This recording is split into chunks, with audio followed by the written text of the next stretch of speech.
changing landscape in college football. I think DeBoer's buyout is close to $70 million. With the way these schools are operating now and having to spend so much money. That form that they had a couple of years ago, and can Tua stay?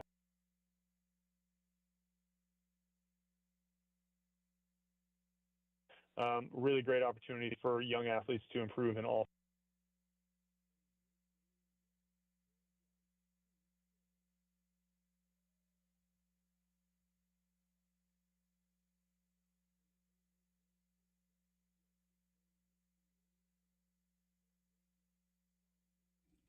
All right, what's up, Chad here? It's now 3 o'clock. Mariners will open up the day 3 games back in the West. They hope to bounce back today against the Rays. Unlikely. First pitch coming up at 4:35. George Kirby will get the start for Seattle Mariners. 6-13 in their last 19 games. From the NFL, Chargers expect Najee Harris to start in the opener against Kansas City Friday night after missing all of training camp. KC favored by 3.5 over the Chargers. The season will kick off tomorrow night. Cowboys at Eagles. 5:20 kick on NBC and Peacock. Philly is favored by 8.5. Seattle will host the 49ers Sunday. 105 kick on Fox. San Francisco favored by 2.5. According to a report, LA Clippers owner and very red-faced Steve Ballmer is accused of circumventing the salary cap by paying Kawhi Leonard $28 million for a no-show job. The NBA is aware, and his investigation will begin soon. Rip City Drive is coming up next. Chris Burkhardt in studio for Hour 1. Brian Noe preview in Week 1 of the NFL at 5:20.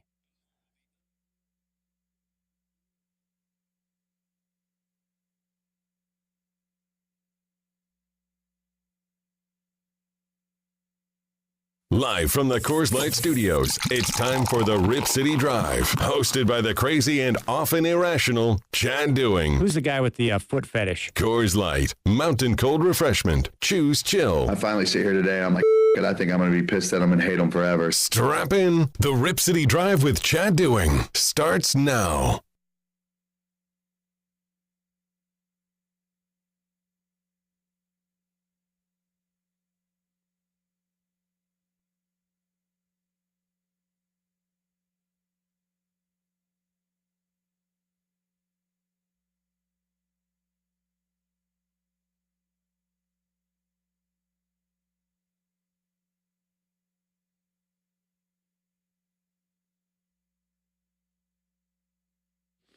All right, very happy to have Chris Burkhardt in studio right now as we get ready for Week 2 of the season in college football and Week 1 in the NFL, which launches tomorrow night with the opener. The defending champion Philadelphia Eagles will host the Dallas Cowboys, and then on Friday we have the Chargers and Chiefs. And your 49ers are going to open up the season Sunday in Seattle against the Seahawks. I love division rivalries in the opening week, man. The NFL does a great job of scheduling. That's a big-time football game because we need to find out about the 49ers. Are they a team that's in transition, or are they going to be a contender in a year where their schedule sets up nicely?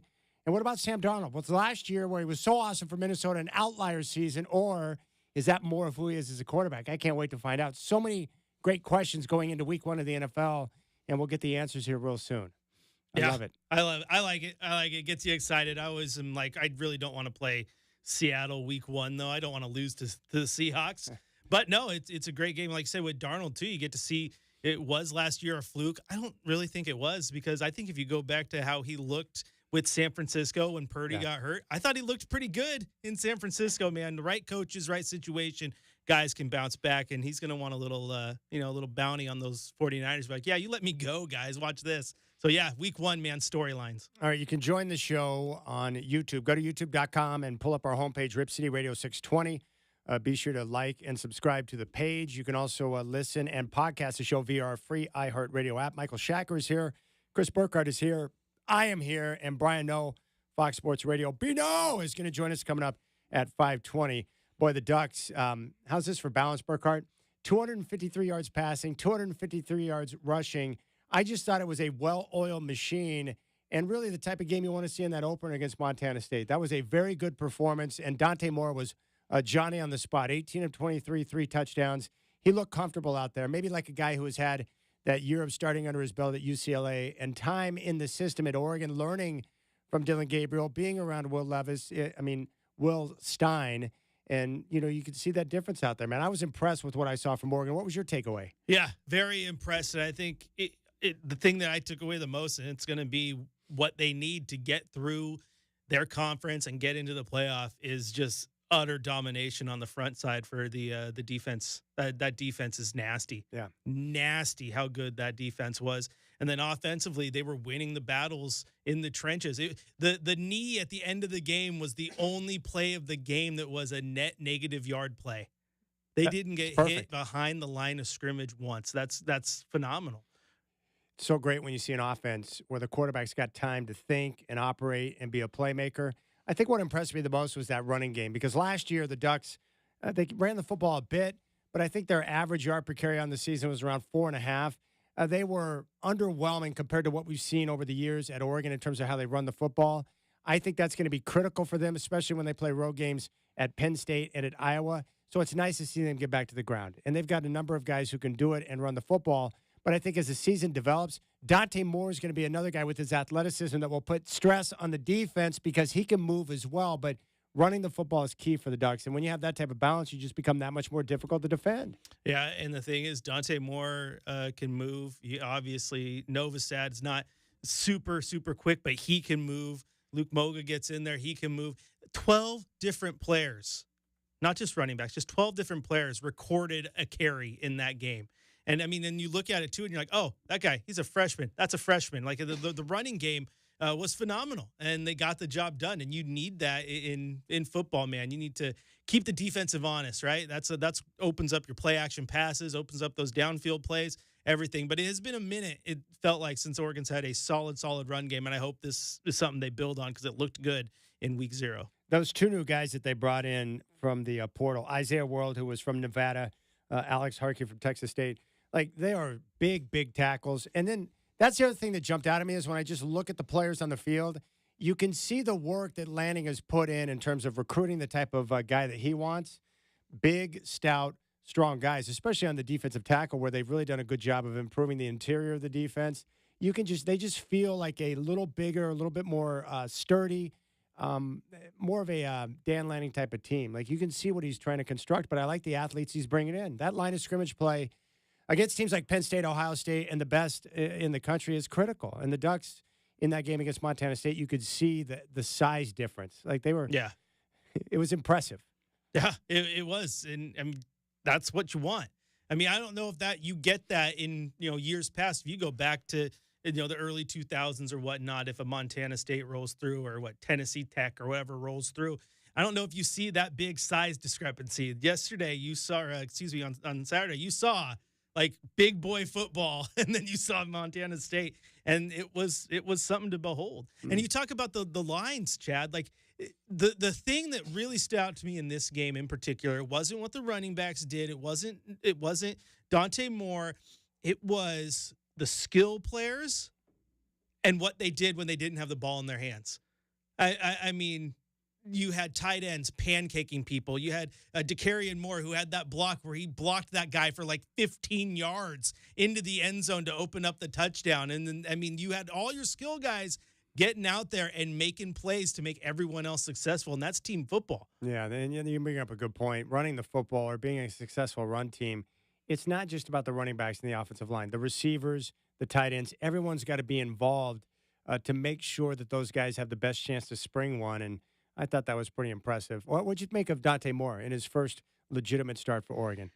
What I like about Dante Moore is something that, like, Duck haters or anyone always uses against a team they don't like. Oh, yeah, well, check downs and quick five-yard routes, and it's blah, blah, blah. I hate that because every single quarterback in the world only drops back to throw 50-yard bombs, right? Yeah. Every good quarterback you've ever seen in the history of this game, even guys like your John Elway, right, Joe Montana, guess what? They could hit those 5-yard passes with their eyes closed because you have to be accurate no matter where you're throwing the ball. And I thought Dante Moore was extremely accurate throwing the ball, making smart decisions, not forcing a lot of things. And that's what you want out of your quarterbacks. It's not all about the big plays and the bombs down the field. It's about just finding the receivers, and he was doing that. Yeah, Dante Moore's nice. I think the way this is going to play out, my guess would be Will Stein is going to be able to do more with his offense because of the type of athlete that Dante Moore is.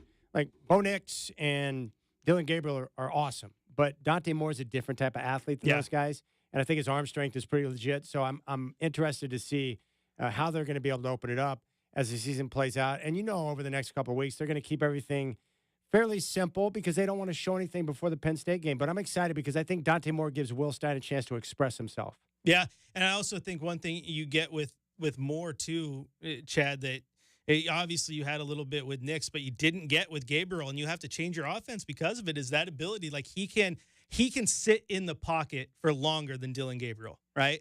Because Dylan Gabriel, when that pocket can start collapsing, he has to get out because it's like Russell Wilson, right? I mean, when you're 5'10" and that pocket collapses, that means those taller guys are only getting taller as they're getting closer to you, right? So you have to get out and make your passes that way. Dante can sit in that pocket, make those throws. And I felt like when he was flushed out of the pocket, it was never in panic mode. It was cool, collected, get out of the pocket because I'm going to extend this play either with my feet or find my guy through the air. And it was just smart football.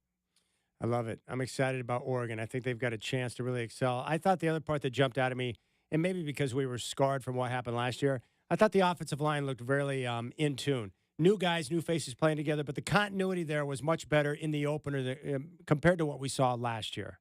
I think that is something that a lot of Duck fans are going to cling on to because nobody felt good watching what happened with Idaho, right? Yeah, like it was a struggle. They expected what happened against Montana State is what was going to happen last year when Idaho rolled in, right? And then Idaho made you struggle. And the argument that I had was, well, Idaho is not a slouch. Like they're one of the top FCS teams. Well, Montana State is definitely no slouch. That's a team that wants to be and should be in national championship conversations at the FCS level. And so for them to come in and you to have a complete opposite performance of what you had last year when an FCS team rolled in, I think Dan Lanning, was maybe trying to prove a point to the people watching and the people in that locker room that we can't afford those games. We got to go out there, put the foot on the throat, and end these football games. All right, outside of local, there were a lot of big things that went down. Bill Belichick got destroyed by TCU. We saw Alabama get rolled up by Florida State.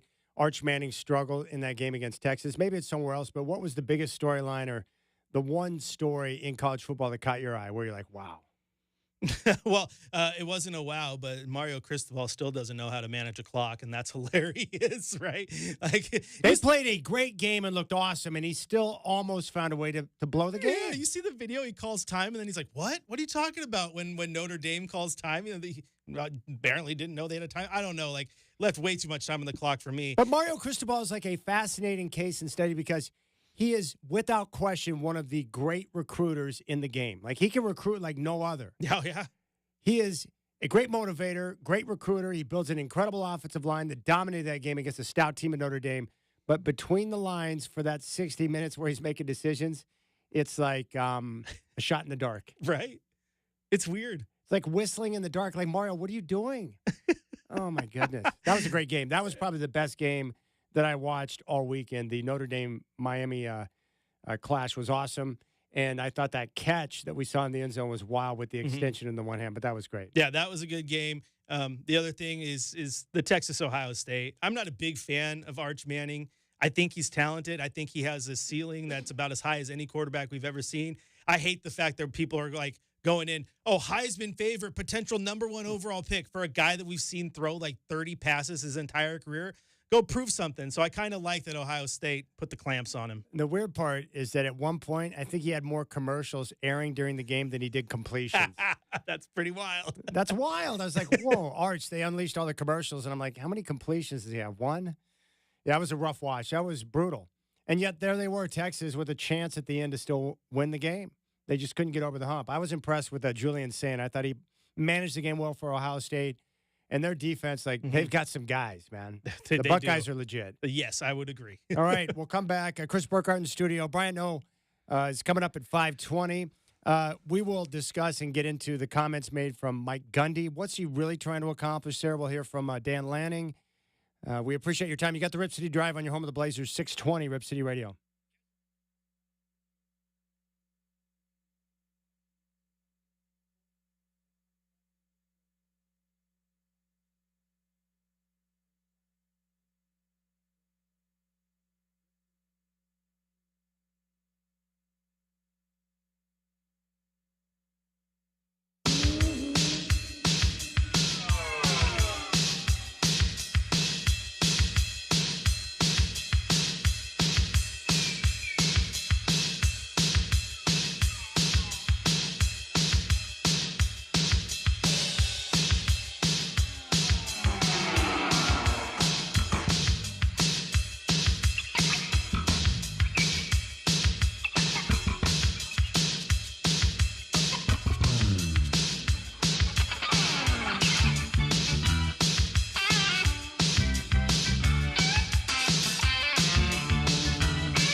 I'm sitting here jacking around with Chris in the studio.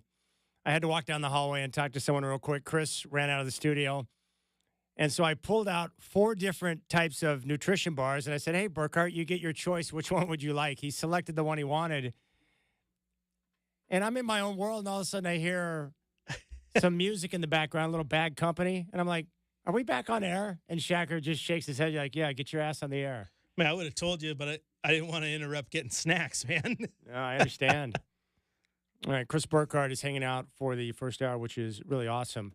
I want to play some of the audio that we got from Mike Gundy this week and then Dan Lanning's response, because I know what the easy thing to say is, that Mike Gundy's just crazy and he's saying dumb things before a football game. But I think there's a bigger point to what he's trying to accomplish. And my dad, of course, is a huge Oklahoma State fan. He went to Oklahoma State. He grew up in the state of Oklahoma.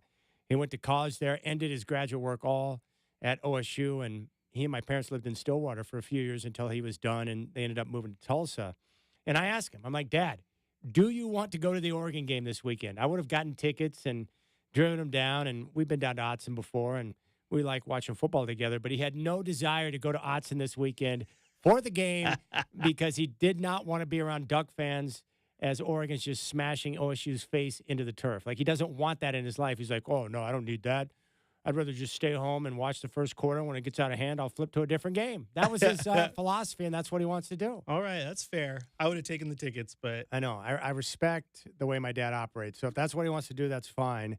But Mike Gundy, who, again, he played quarterback for the Cowboys back in the mid to late 80s. He was teammates with Barry Sanders. He was very successful in his run as a player, and now he had a chance to go back. And we looked up the 3 coaches yesterday. You want to take a stab? Oh, I already told you. Kirk Ferentz is number 1, longest tenured coach. He's with Iowa. I think he started in 99. The next 2 on the list are Mike Gundy, who I think began his run in 2005, and Kyle Whittingham, who is now at Utah. And I have great respect for all 3 coaches, especially Whittingham, who I think is awesome. And he has his team being great every year, and they never talk about it. But Mike Gundy, on his radio show, opened up about a few different things and talked about Oregon's spending. And here's the first clip talking about the Ducks. You know, Oregon is paying a lot of money for their team. Yep. So from a non-conference standpoint, there's coaches saying they should play teams that are spending the same amount of money. So what do you figure they are? Probably triple what you pay, ballpark? Or do you know? There's revenue sharing intact this year. Yes, so that makes a difference. Yeah, so some, but they haven't got their hands on it yet. Gotcha. So the last 3 years, you didn't have revenue sharing. Right. So, and it's funny you mentioned that, because I guessed that the last 3 years that we spent around $7 million over the 3 years. Mm-hmm. And I think Oregon spent close to 40 last year alone. Wow. So that was just 1 year. Okay. Now, I might be off a few million, but what's a few million among friends? Well, what I'm saying is they're spending a lot of money. They spent a lot of money, and there's some schools that are doing that. All right, there's clip number 1 from Gundy. Later on in the discussion, he was also asked about Dante Moore. They say, whoever they is out there, they say that before he leaves there, he'll be the best player to ever play there, quarterback. Okay. Now, that's been said. Now, Justin Herbert that starts for the Chargers, we might add, was and an Oregon Mariota. guy. And Mariota. And, they've had a few dudes that are good. He's a good player. He's a really good player, but there's people in around there that feel like that they say he'll be the best one to ever play there before he leaves. Wow. And we'll get to see him probably a lot of money to keep him. This is true. This is true.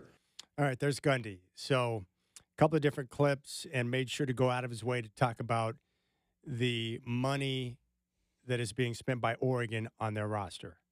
And if you look up the top teams in terms of what they spend on their roster during this NIL period that we've been in now for a few years, it's the usual brands at the top. Ohio State, Georgia, Texas, Oregon. There's a certain group of teams that are right there at the top.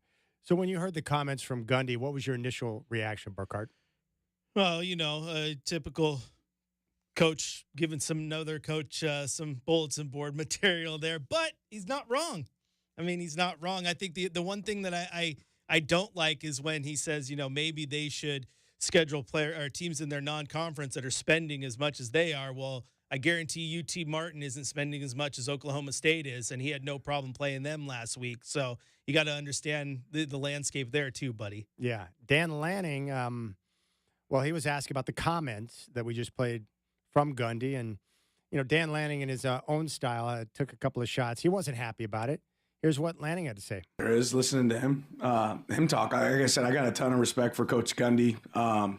Ultimately, how blessed are we to be in a place that's invested in winning? If you want to be a top 10 team in college football, you better be invested in winning. And we spend to win. Some people save to have an excuse for why they don't, right? And ultimately, he's a great coach. They've done an unbelievable job, but I want to be a team that's competing at the highest level. And we're really fortunate to be in that situation. So I can't speak on their situation. I have no idea, what they got in their pockets over there. I'm sure UT Martin maybe didn't have as much as them last week, and they played. So we'll let it play out. All right. I think Lanning said exactly what Mike Gundy wanted him to say and what Mike Gundy wanted his boosters and key players around the program at Oklahoma State to hear. That right now, we're getting ready for a game coming up on Saturday where we're going to go to Oregon and play at Autzen. And we're facing a team that's playing a different brand of football than we are right now. And if you want to compete with those type of teams and have a chance to make a run at the Big 12 and compete for a national championship or to have an opportunity to play for a championship, we need to step up our game and get more money into the program. Because the reality is, if you want to compete at the highest level, it's very simple. You need money to pay players now. That's it. So I think that's what Mike Gundy was trying to get at. I think he was trying to communicate to his fan base and his boosters that, hey, we're about to get our ass kicked. We're going up against a team that's playing a different brand of football we are right now because they have many more resources at their disposal to put the type of roster together needed that is to compete at the highest level. And I think the only reason people take it and get irritated by it, and the only people who get irritated by it are Duck fans, because even me in the instance, right? Come on, why are you saying that? Why everyone's hating on the Ducks all the time, blah, blah, blah. It's just the context of saying that about Oregon and using them as that barometer, right? Look at what they're spending. We need to get like that. But this is the landscape of college football. And the reason I say that people are on him for the context in which it was said is because nobody was on Kenny Dillingham when he basically said the same thing last year, right? About how, we need donors to come out because if we want to sustain the success that we're seeing this year, we need the money to back it. And no one really batted an eye at him saying that. Again, he didn't say, look at what Georgia and Oregon are spending. We need, blah, blah, blah. He didn't name a team. Yeah. And so there wasn't the problem. But he said basically the exact same thing, just in a different way. It was a way to say, hey, donors, we need your money. And I don't think Gundy is saying, hey, we need to spend or have the type of money that Oregon has. I think what he's trying to communicate is that we need to make sure that when you compare what we're doing to everyone else in the Big 12, that we're on par with Utah or Arizona State or Arizona, whatever that number is, that the average number that's being spent on a roster, we need to make sure that we're comparative to the rest of the teams in our conference so we have a chance to compete year in and year out. Well, I also say if you look at historically what Oklahoma State has been, it's been incredibly consistent. Yeah. He's put together good team after good team after good team. So it's not as if he lacks in the coaching department, right? So if you're watching the other teams in your conference get better and better and better, and the only thing that's separating from you from them is the amount of money you're able to spend, then you're going to start to hook onto that a little bit and say, hey, we need to back this up. Yeah. Mike Gundy doesn't have any issue with Dan Lanning or the fact that he's at Oregon.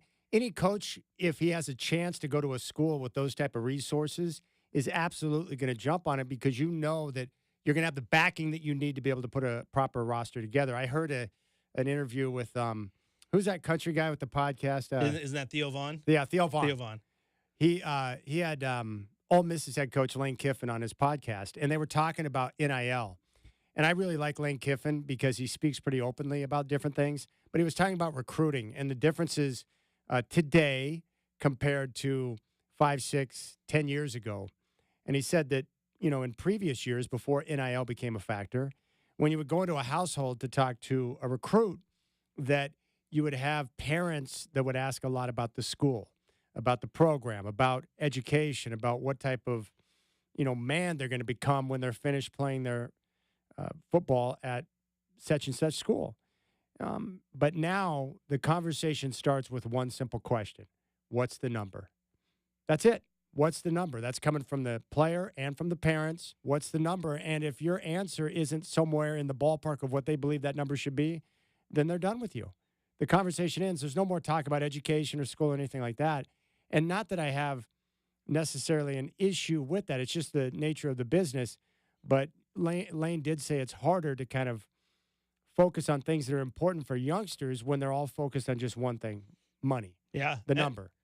You also got to think at some point, too. Like, I mean, you start to see, I don't know how they operate, but you're seeing different organizations hire general managers, right? That's what Adrian Wojnarowski left for, right? Yeah. To go be the GM. That same Bonaventure. And I think Damian Lillard has just announced his same position basically at Weber State, right? And Andrew Luck took on the job at Stanford. Yeah, so I think you might have to get to a point where being a college general manager who handles the money part so these coaches can just go out and recruit is part of that, because like you need to get all those ducks in a row, no pun intended. Yeah, I heard a couple of guys speaking about this today, comparing it to college football coaches in the NIL world, going back to the old newspaper days, like what the Godfather used to do, Kerry Eggers, where you'd have those individuals who would write 3 columns a week. They would get to travel and go to all the sporting events they wanted. They had the expense account. No questions asked, right? They had the good life. Well, as the business model changed and more demands were placed upon them for online activity, online writing, columns, more material, social media, videos, that all of a sudden you heard the old heads start to grumble at the different demands that were being placed on them. And I think what could be the case with some college football coaches is that you have these guys who have been around the game for a long time. Mike Gundy's been there for over 2 decades at Oklahoma State. And now the game has changed. When you're 20 years deep and you've got a ton of money in the bank and you look around at the game and it's not the same that it was when you came in, you may just not have the stomach to do what is necessary to build a roster. Meaning, I don't know what the percentage is, but my guess is a lot of these coaches probably spend a lot more time fundraising to get the money poured into their school for NIL money for their players than ever before. So you spend less time coaching, more time fundraising, and the job description or job role changes based on the demands that are placed upon you to go out there and continue to reach into the deep pockets of some of your donors to get more money. Yeah. That's a tough biz. Yeah, and it's always been the biz. I mean, you've seen coaches go to donor parties and this and that to, pass the collection plate around and get some money. But, hey, daddy needs a new set of uniforms, so you're going to have to fund it. But now it's, hey, daddy needs that big quarterback in the transfer portal. You're going to have to pony up a little bit. And I could totally see, I mean, you saw, Dabo forever, and he was, picked on for it basically when he said, the minute you start paying players, that's the minute I'm out. Well, guess what? I think he's too addicted to the game to leave. But if you pay attention to what Clemson does, Clemson had a little bit of a lull, and now Clemson has started to rebound and kind of come back a little bit. And they're a team that will very likely be in the ACC contention and national championship contention because Dabo has kind of turned that corner and swallowed his pride a little bit. And then look at some of the younger coaches like Kenny Dillingham, who you mentioned, Dan Lanning at Oregon. A lot of these guys had no issue adjusting to the new world. What I like about Kenny Dillingham so much is that not only is he willing to talk about, hey, we need money, we need support, we need fans to show up. They've got an incentive program for fans to fill the stadium, to have a packed house for the early games. They had their openers sold out against Northern Arizona. They're giving fans a chance to win a getaway trip with the Devils next year by showing up and utilizing their tickets. But he's also the first guy to really come out. If a player wants to transfer, he'll help them find a right school to where maybe they get more playing time. He goes on social media to talk about what type of player they are. So he doesn't hold any grudges against them. He supports them in what they believe is best for them. We see that from Lanning. And I think the good coaches, the younger guys who are adjusting better to it, they're just embracing it for what it is, the new world, right? Yeah. I mean, I've seen the changes here in radio, too. We're much more – it's not just about a radio station now. It's about a multimedia platform where you have social media and all these different things going on. You have to adjust or you get left behind. Nick Saban left. Well, he decided to step away, and now he's doing TV. he may have been one of those guys that's like he saw what was coming. Not that he couldn't adjust or adapt. He's the best. But maybe he didn't want to deal with the new way that college football is played. Maybe he's just like, now's the time to get out. Yeah, I think he saw it coming. Just wasn't for him. And when you're in your 70s, it's a little bit different to change and reroute what you're doing, especially when what you were doing was dominating the college football landscape for so long. But you talk about Kenny Dillingham. I think that something you said about him is huge with these coaches. If you have a player who wants to enter the portal, then you need to do your best, even as painful as it is, to make sure they land on their feet. Because I think you look at what Oregon did right now. The quarterback that started that game against Montana State was a Oregon commit. People forget that he was Dan Lanning's first major get, 5-star quarterback coming in. Everyone was hyped. And then the money numbers started flowing around. Bo Nix transfers. He doesn't see a path to playing. He decommits, enters the portal at that time, goes to UCLA. But Dan Lanning never burns that bridge. You want to go there? I get it. That makes sense to me. We're going to keep in contact with you. And lo and behold, he ends up entering the portal because those relationships meant something to him and he wanted to come back to Oregon. So you never know when that guy that you let go year one maybe wants to come around and get back to you. You always have to keep those bridges ready and open. We saw an example of that with the Trailblazers, right? When they originally acquired, when the Dame trade went down and they got Drew Holiday, what did Coach Billups and Joe Cronin do? They met with him. Where do you want to go? And they tried to get him to a spot that would make him happy.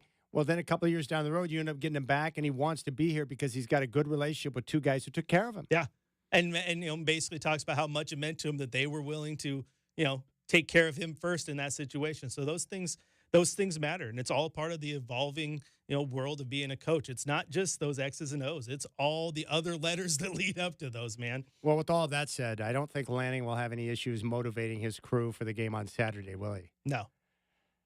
And people get mad, like we had one of our commenters like, Dan took the bait. I'm like, that's where you got to understand what you're doing if you're Gundy, because Dan Lanning is that there are coaches who say whatever, ignore it. And there are coaches, we've seen them all, who find a way to use whatever it is to motivate them. Right. Yeah. And that's what he does. He's going to take it. You guarantee. That's one thing about Damian Lillard. I've said his entire career. Sometimes if it was there, sometimes it felt fictitious, but there was a chip.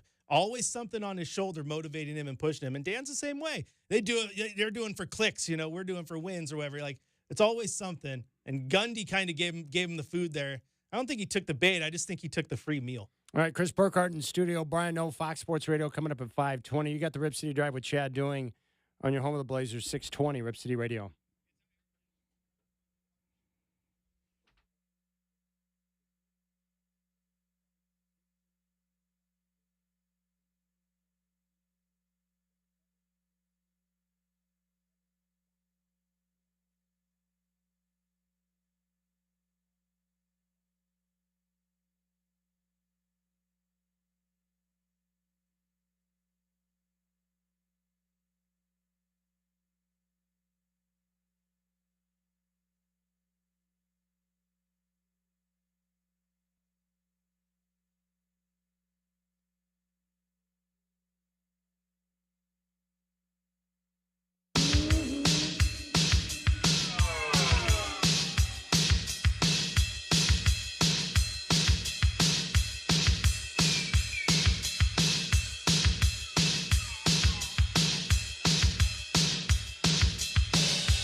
All right, Chris Burkhardt hanging out with me in studios. We get ready for week 1 of the NFL, which will kick off tomorrow. Cowboys and Eagles from Philadelphia, 5:20 on NBC and Peacock. And we got week 2 of college football. Let's go out to the phones. Chuck is out in Gresham, and he disagrees with both of us. Let's find out what he disagrees with us on. Chuck, I appreciate the call. You're up on the Rip City Drive. What's on your mind? Oh, what's up, fellas? Man, all I got to say is I love hearing your guys' voice, and I don't actually know if I disagree with you or not. I just want to get on. This is Preston calling in from Austin. Oh. What's up, man?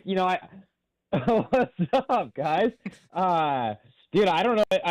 I just called in, but dude, all I got to say is I think Gundy's just, he's a little bitter. And I thought Lanning's response was perfect when he said, they had a lot more money than UT Martin did, who they played in their opener. Well, that was a good response. Well, I think Gundy, what I think he was really trying to do, he wasn't taking a shot at Lanning or Oregon. I think he's trying to communicate to his donors and his fan base that, hey, we are playing a different game right now than Oregon and Ohio State and these other teams at the top of the country.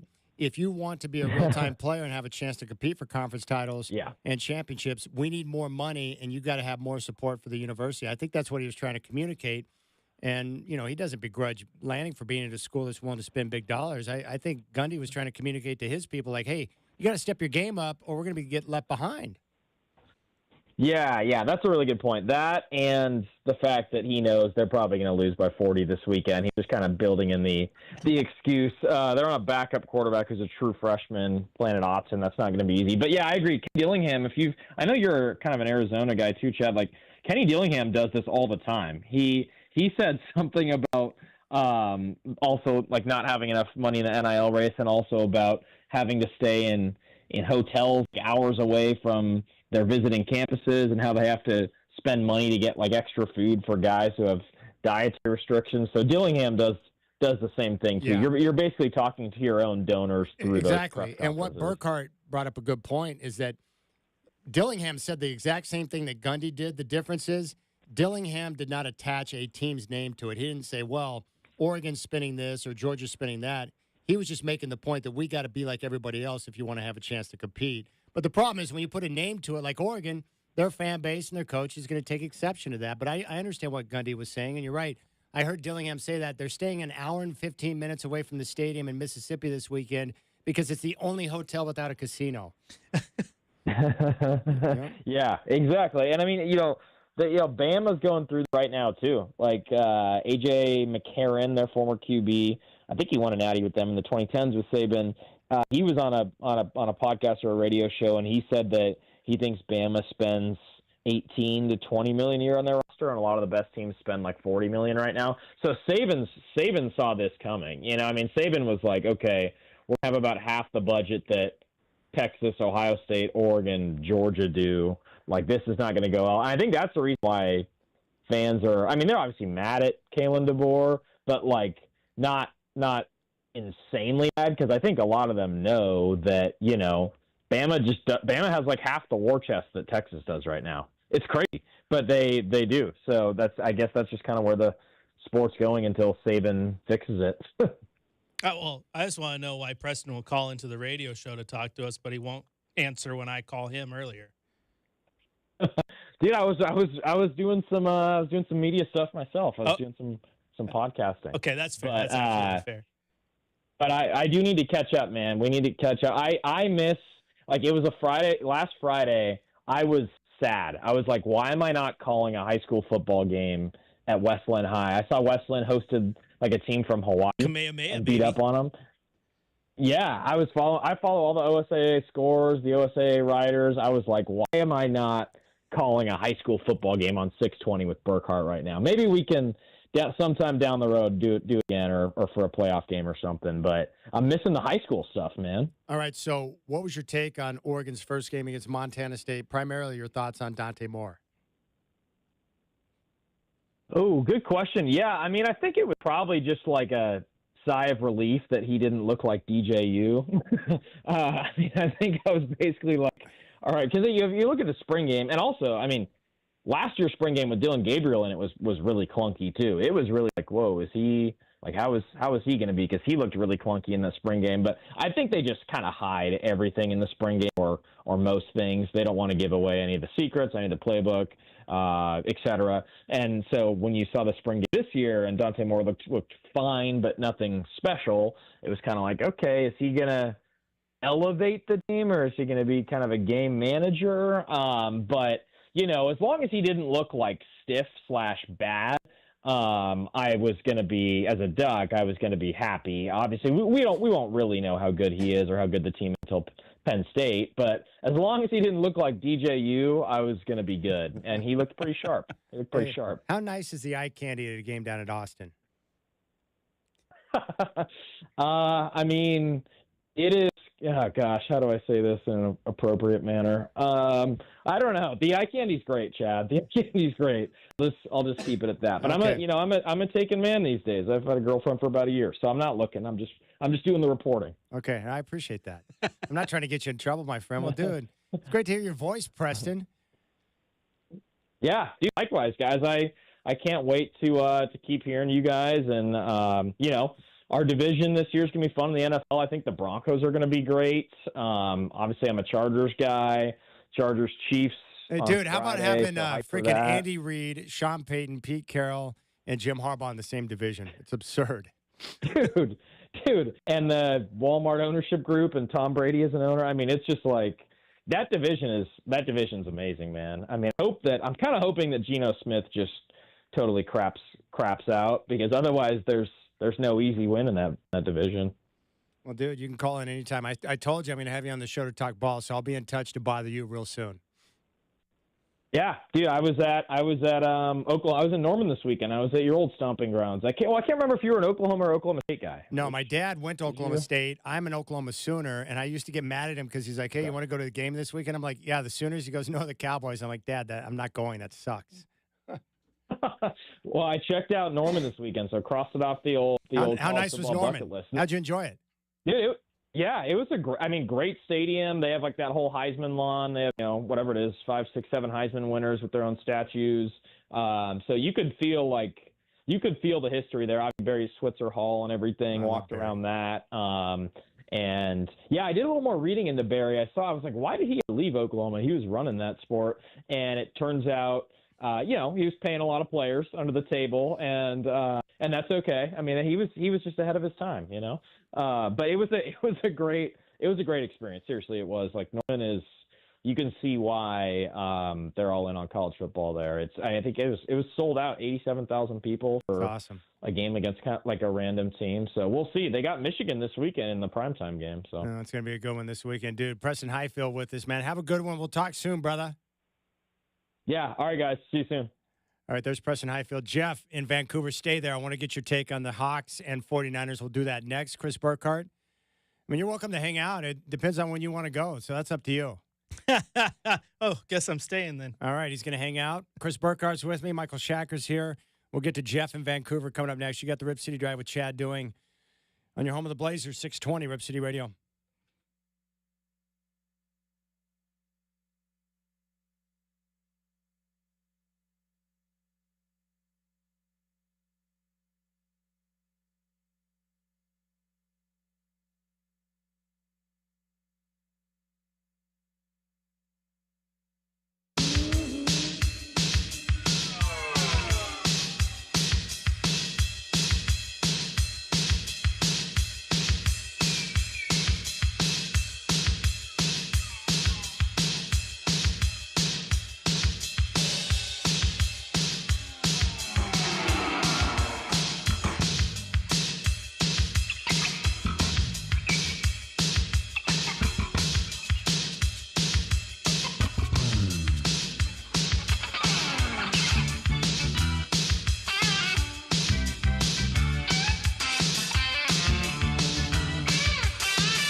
All right, what's up? Chad here. It's 4 o'clock. Hope you're enjoying your Wednesday afternoon. The Mariners will get ready for action coming up in 30 minutes against the Rays.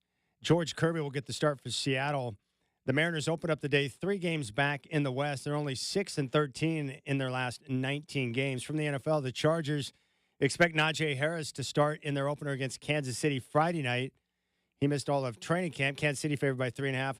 The season will kick off tomorrow. Cowboys at Eagles, 5:20 on NBC and Peacock. Philly favored by 8.5. The Hawks will host the 49ers Sunday, 105 kick on Fox. San Francisco favored by 2.5. According to a report, LA Clippers owner Steve Ballmer accused of circumventing the salary cap and paying Kawhi Leonard $28 million for a no-show job. The NBA has said they are aware of the situation and an investigation is about to begin. Brian Noe, Fox Sports Radio, going to join me today at 5:20.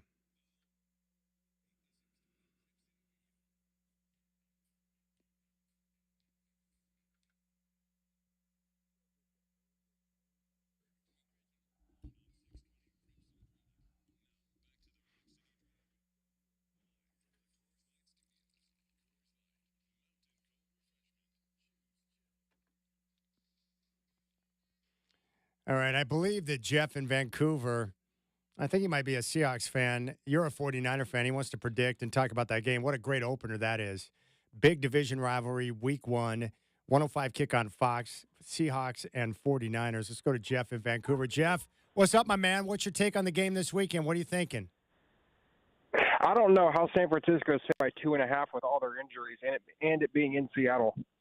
I don't either. That's one of those games where I look at it and I'm like, the Hawks are the obvious pick, but it's that's what scares me about it because it doesn't make sense, that line. And I think it's a big game for Seattle because the 49ers have had their number over the last few years. It's important for McDonald's group to come out and set a tone early in the season at home against the 49ers. That game's critical. And the 49ers, of course, their schedule for the most part this year, very favorable. Yeah, I agree. And I think it's going to be I think Seattle's going to win, obviously, because I'm a Seattle fan and I can't stand San Francisco. Just like I can't stand Oregon. All that duck talk was just making me nauseating. But I think the Hawks will probably win single digits because of the rivalry game. But it's not going to be a huge San Francisco crowd like it was last year because the thing that the Seahawks did, they're not going to allow their season ticket holders to sell to opposing fans. Yeah, that's good. What do you think about what's your take on Sam Darnold, year 1 as a Hawk? I think he'll be a lot better than people think. I think the defense is going to be a top 5 defense. That's a little out on the. I've been listening to Softy and those guys from Seattle, and their defense is legit, man. I think they're going to be pretty good. Well, I think what's happened is Sam. I think Sam will be okay. Yeah. I think the defense is going to be great, especially if you look at what they've done up on the defensive front, and that's because John Schneider has had 3 years worth of drafts that have been terrific. So they've stockpiled the team with young talent. And I think you're really going to get a chance to showcase that. And I think in year 2, in a system like Coach McDonald, the guys who are back, they know the system. They know what's expected. I think the defense is going to be top notch. So I got a question for Chris. So Chris, what are you going to do when Washington beats Ohio State in 3 weeks in Seattle? I'm not going to do anything because I really don't care what happens in the Washington-Ohio State game. I don't care what happens in the Washington-Ohio State game. I care what happens in the Duck games, my friend. But you are dealing with a rare duck here because I'm not a full-on Husky hater. I think if they beat Ohio State, that's a massive win for that program. It's a massive win for Jed Fish, right? As he continues to try to build what he wants up there. I mean, that's the type of win that you need to make sure you're going in the right direction. I don't know if you get it, and I'm not being a homer. I just think Ohio State is really, really good. I think that's the type of game that even if you keep it close and you take the L, but that's a 1-score game, you walk out with your chin up because you know that you're going in the right direction.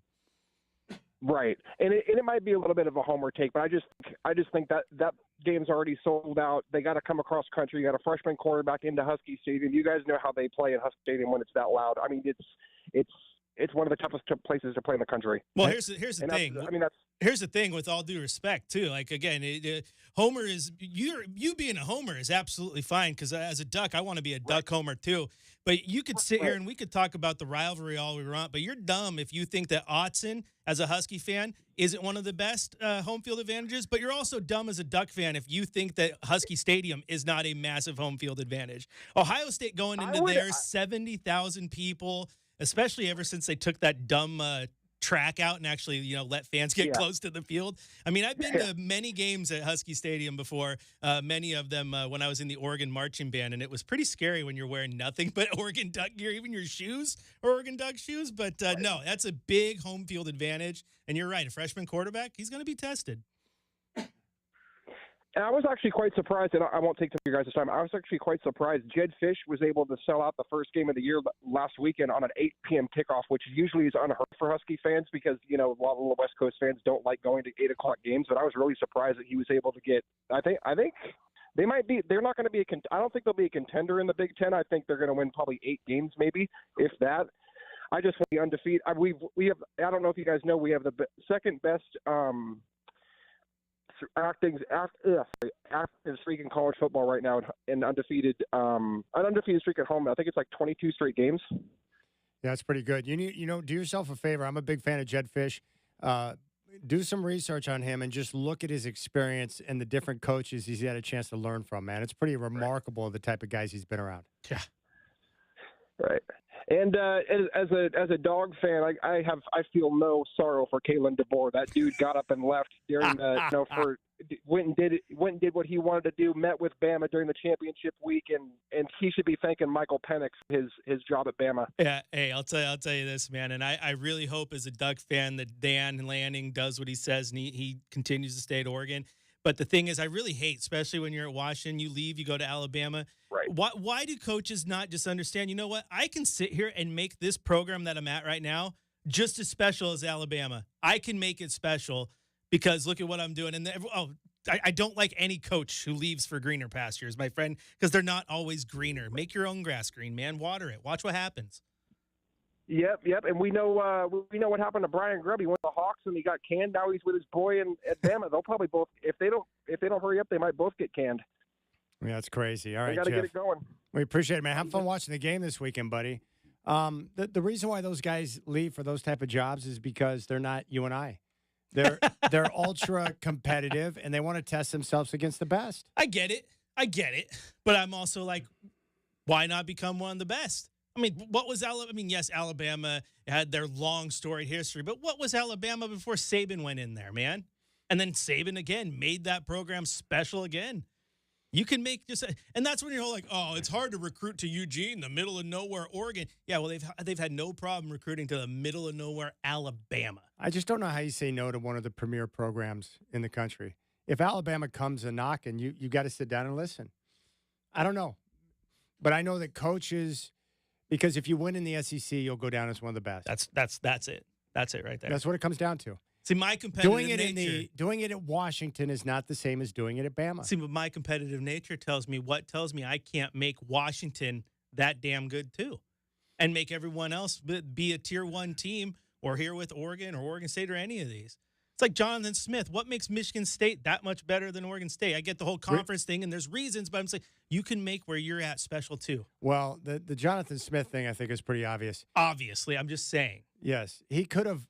I don't believe Smith leaves for Michigan State if the Pac-12 would have accepted that original deal that was offered up by ESPN. I agree. I think he stays. But when things fell apart with the conference and the Beavs and Cougs were left high and dry, he saw an opportunity to go to a conference that's one of the best in the country, the Big Ten, and have those type of resources behind him. I think for him it made sense. I don't have an issue with what Jonathan Smith did because he went back to his alma mater and built the program back up before he ended up leaving. Nor do I. I was just saying, and it was a bad example once I said it. I'm sorry.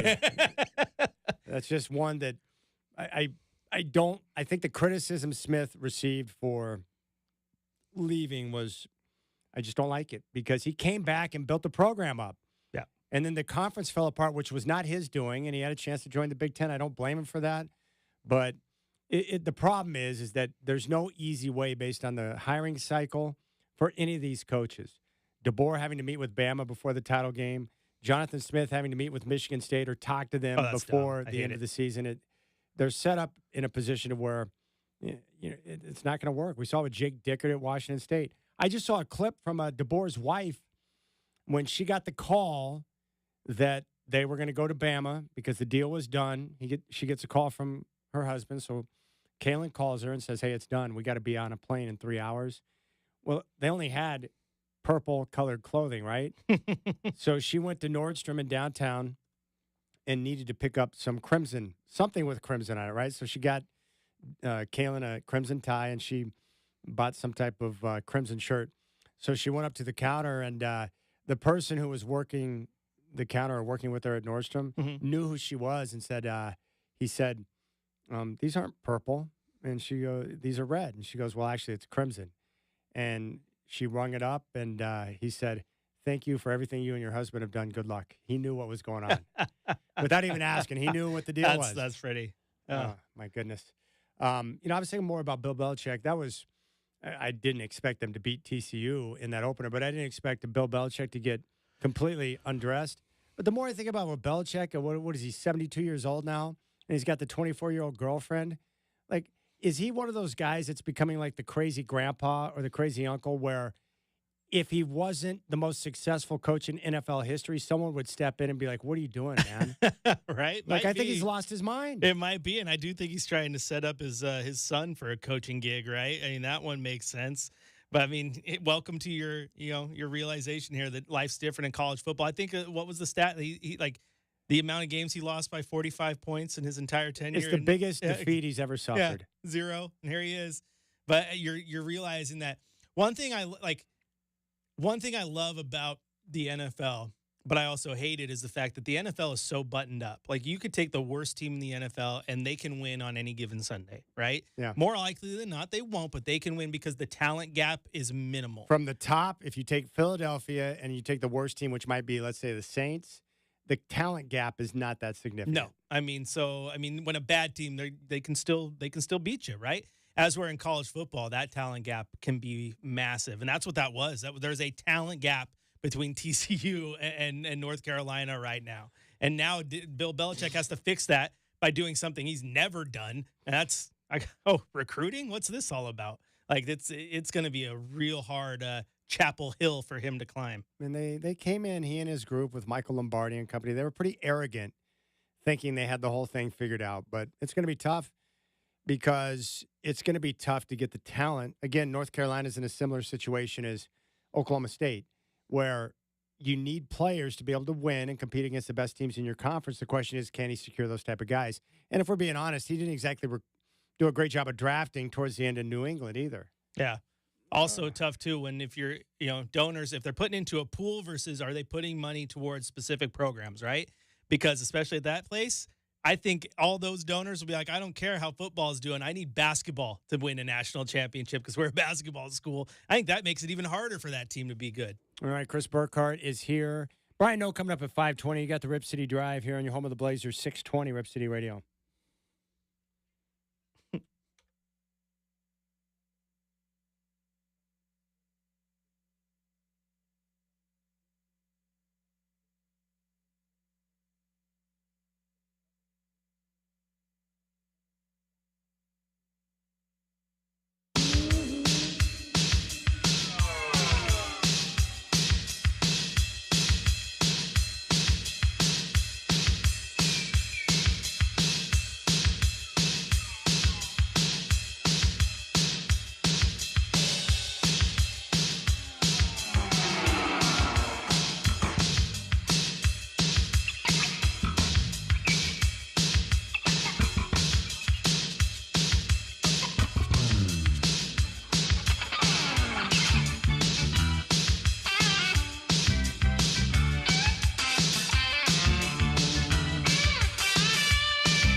All right, little David Bowie from Shacker.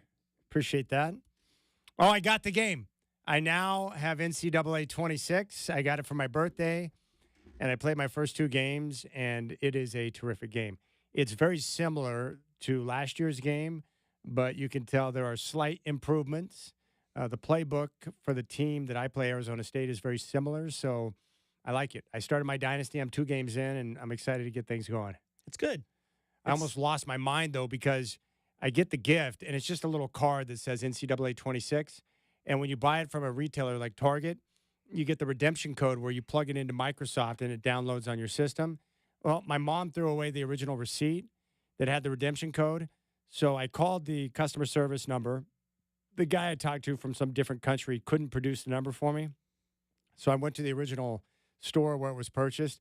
And the lady at the customer service desk is like, yeah, you need to call the customer service line. We have no access to the number. I'm like, you can't just print out the receipt and you can't get the number? And she's like, there's nothing I can do. I'm like, okay, so $70 on a game that is useless now because you can't produce the redemption code. I was losing my mind. And I walked out without a resolution. So I called back the customer service number. I talked to a different individual. She was a little bit sharper than the previous one, and she was able to email me the code. I redeemed it and was able to play. Love that game. Love the dynasty mode. It's freaking awesome. But I want to play this for you because I think this is funny because you brought this up about the game. But right now, so Arizona State with a local man from Westland, Sam Levitt, they're going to play down at Mississippi State this weekend in the SEC. And as you know, their fans ring cowbells nonstop, right?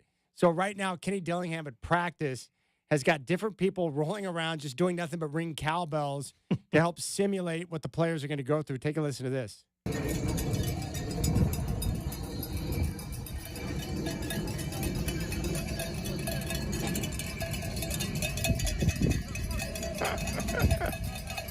You know, I could have used a little more cowbell. That's so amazing. Now, I did not know this, but you said that on the game, NCAA 26, if you play Mississippi State, you get the cowbell. And it is annoying. I thought, like, at first, I thought that I had, like, YouTube running on my computer and was, like, trying to find where the sound was coming from. Like, what is that sound? Like, I don't hear football. I'm hearing, like, this weird ringing. And I'm like, oh, I'm playing it's the darn cowbell, and it won't stop. Oh, the other thing that's annoying on that game, they have, like, a AI narrator that will, like, talk to you as you click on different things or whatever. I thought, well, that's kind of cool. After 2 minutes, I'm like, shut up. I don't want you. And I went in and turned it off. Yeah, I turned that off before the game started. I said, it's no the way. worst, man. I don't need anyone talking to me. Some weird computer voice. Yeah. No. But I love that. It's like, that's detailed right there. It's like, here, we're going to ring cowbells the entire week because you're going to hear a lot of cowbells coming up on Saturday. Yeah. Jeez. But that's what I love about college football. Every fan base has got different things that they do that make their towns unique. Well, it's like Texas Tech. Shacker better have his camera at the ready because when Oregon State goes down there, he's going to get to experience the tortilla toss at kickoff. That's right. Yeah, tortillas down at T-Tech. Boy, looking at Oregon State's schedule, you know, if they don't beat Fresno State this weekend, they're going to open up 0-4 because after they play Fresno, they have to play Oregon and friggin' Texas Tech on the road. That's a loss-loss situation. That was a tough watch against California. And I've learned that when you're going to open up a season and you're trying to figure things out and you got a lot of new faces through the portal, you know, Coach Wilcox is probably not a good guy to open up against. No, I saw this loss coming. I predicted it. Me and Brendan talked about it. I mean, when you come in and you're a 3-point favorite at home, you take basically what they say, home's worth 3 points. So you're basically looking at a wash. And I think Cal is a talented team, and I've said this here to you many a time. I think Wilcox is not appreciated enough for the job he's done there because that Cal and Stanford were absolutely decimated during COVID. Yeah, he's working with like 2 hands tied behind his back. All those extra restrictions on those 2 schools and the extra COVID protocols in California and the Bay Area specifically absolutely handicapped them. Like they weren't even practicing when other teams were allowed to practice. Then the transfer portal opened up and they were absolutely gutted. And he's turned this thing back into a respectable program. I think he's a good coach, and I love what he's done there at Cal. So I had them coming in and winning that game in a close one. I didn't expect it to be as dominant as it was. I thought for it being a home game season opener, You got a new quarterback coming in. Everyone's high on Trent Bray as your coach here, looking to really have a year where you solidify everything. I thought the Beavers looked out of sorts from the jump. They just didn't have any semblance of unity. Nothing looked right. It was a very, very odd game for Oregon State. Yeah, the two things that drove me absolutely insane was, number one, Trent Bray deciding to go for two when he's down by 15, kick the extra point, and it's a two-score game. He goes for two. They miss it. They're down by 15. And then after the game, he said that's what the card said to do. I'm like, no, it didn't. No card would tell you to go for two when you're down by 15. That's insane. And then with like 6 minutes to go in the game, they have a fourth down deep in their own end. Down 15, he punts the football. Yeah. It's like, dude, your only chance in this game is to get a first down and go down and get points and make it a one-score game. He just punts the football. That kind of stuff just drives me insane. I don't understand. You are a football player at heart. You know what you're doing. Sometimes the best thing you can do with the card is trust that it makes a good paper airplane, right? Just trust your gut and go with what you need to do to win those ball games. Put yourself in position to come back. Too much second guessing. Too much just not going with the flow. Go with your gut. Figure things out. Yeah, it was a weird game. I expected more out of Oregon State. It's gonna be tough. Fresno State's not a gimme, and then you got Oregon and Texas Tech. Like, that's a tough road to hoe for the Oregon State Beavers. I hope they should be able to get a win. Kurt Warner's son plays and is starting right now at quarterback for Fresno State. Kurt Warner's one of my favorite non-Bronco football players of all time, but it's kind of cool to see. That's how I know I'm getting older, when the guys I grew up admiring, when their kids are out there playing sports. Right? And I'm watching them, it's like, whoa, it's so bizarre. It is very, very weird. Oh, my goodness. Yeah. I can't wait till, I'm on the fifth quarter 20 years from now talking about Dame Jr.'s debut with the Blazers. I know. That's what I'm talking about. All right, week 1 of the NFL is coming up. Give me one or two storylines that you're looking forward to following this year in the NFL. Well, I think the clear one is, how many years in a row now have we expected the wheels to fall off in Kansas City? So is this the year? Is this the year that they finally... Well, define wheels come off. What is it? That they don't make the Super Bowl? Yeah, that they're just not a contender. They're not good. Like, everyone has been waiting for it, but they just keep defying it. And they keep just, another trip to the Super Bowl, another trip to the Super Bowl. So where is the... Well, you bring up a good point. What is a contender? If you're a playoff team, are you a Super Bowl contender? I think in the NFL you are. Okay. Kind of well, weird. so the Chiefs will make the playoffs. Yeah. So they're still a contender. I guess what I'm trying to wonder is with Kansas City, is this the year where somebody not named Kansas City wins the AFC West? Yeah, there you go. That's really what I want to know. Now, if I look at the AFC, I think Buffalo, Baltimore, Kansas City right now are still the three teams I would put at the top of the conference. But I really believe that this is the year where Buffalo could finally earn home field advantage through the postseason. And if they do that, they would put themselves in a prime position to be able to advance. You get that great opener coming up with Buffalo and Baltimore in week 1, which is great. Here's my stance on Kansas City. As long as Patrick Mahomes is their quarterback, I will assume that they are going to be a contender because they've won the division every time he's been in the league. And what I like about him is that he's adjusted his game based on what they have at receiver, what type of offense they're going to run, what do they want to lean on. Like, Mahomes has got a great ability to adapt. But I also look around. Chris Jones is getting older. Their tight end is getting older, Travis Kelce. Like, at some point, you're going to have to replace those guys. I don't know. But I know when you got Mahomes, you're already in the conversation. Yeah. And so that's one thing to watch is how Kansas City looks. I think another one is out in Washington is – does Jaden Daniels have a solid year 2? And you saw it with Houston, right? With C.J. Stroud came on, looked really good, and then year 2, it's like, whoa, where's the guy that we knew that rookie year? And the Commanders have put some pieces around him. Obviously, you got Debo there now. They figured stuff out with Terry, and so you got weapons. And I think he's a good quarterback. Didn't expect the rookie year that he had by any means, but no, can he continue to build? Because if he does, then that's going to be a very good team. Jaden Daniels was awesome last year. He's incredible. He was terrific. I like his leadership. And I really like Cliff Kingsbury, their offensive coordinator. He has a unique way of looking at a player, understanding what they are, and then devising an offense around their strengths. He doesn't try to take the player and change them into what he wants. He takes the player as is and then builds an offense around him. And Jaden Daniels showed great poise, obviously very accurate with the football, good decision-making, and his arm strength, which is something I wasn't quite certain about, he was able to make all the throws. He was dynamic. Yeah. Super dynamic. And their defense wasn't terrific, but yet they found themselves in the NFC title game. I'm looking at a lot of those guys, those storylines. What's Caleb Williams going to do in year number 2 with Ben Johnson? Yep. They made mass improvements the Bears did with their offensive line. I want to see if he can get rid of the football on time and on target. I want to see if Bo Nix, 29 touchdowns, only 7 picks in year 1. How does he advance in year number 2 of that offense with Sean Payton? Not only that, in a division where every single one of those teams, even Vegas, is going to think they deserve to, but they're going to give you a playoff type game every single week, division. Man. And then with Drake May, year 2 now, Mike Vrabel's head coach. Is he going to start to ascend as one of the good young quarterbacks in the NFL? Mm-hmm. And then the other guy is Trevor Lawrence. I think he's 5 years in the NFL. I keep waiting to see. I expect him to be great, but it hasn't happened yet. It hasn't popped.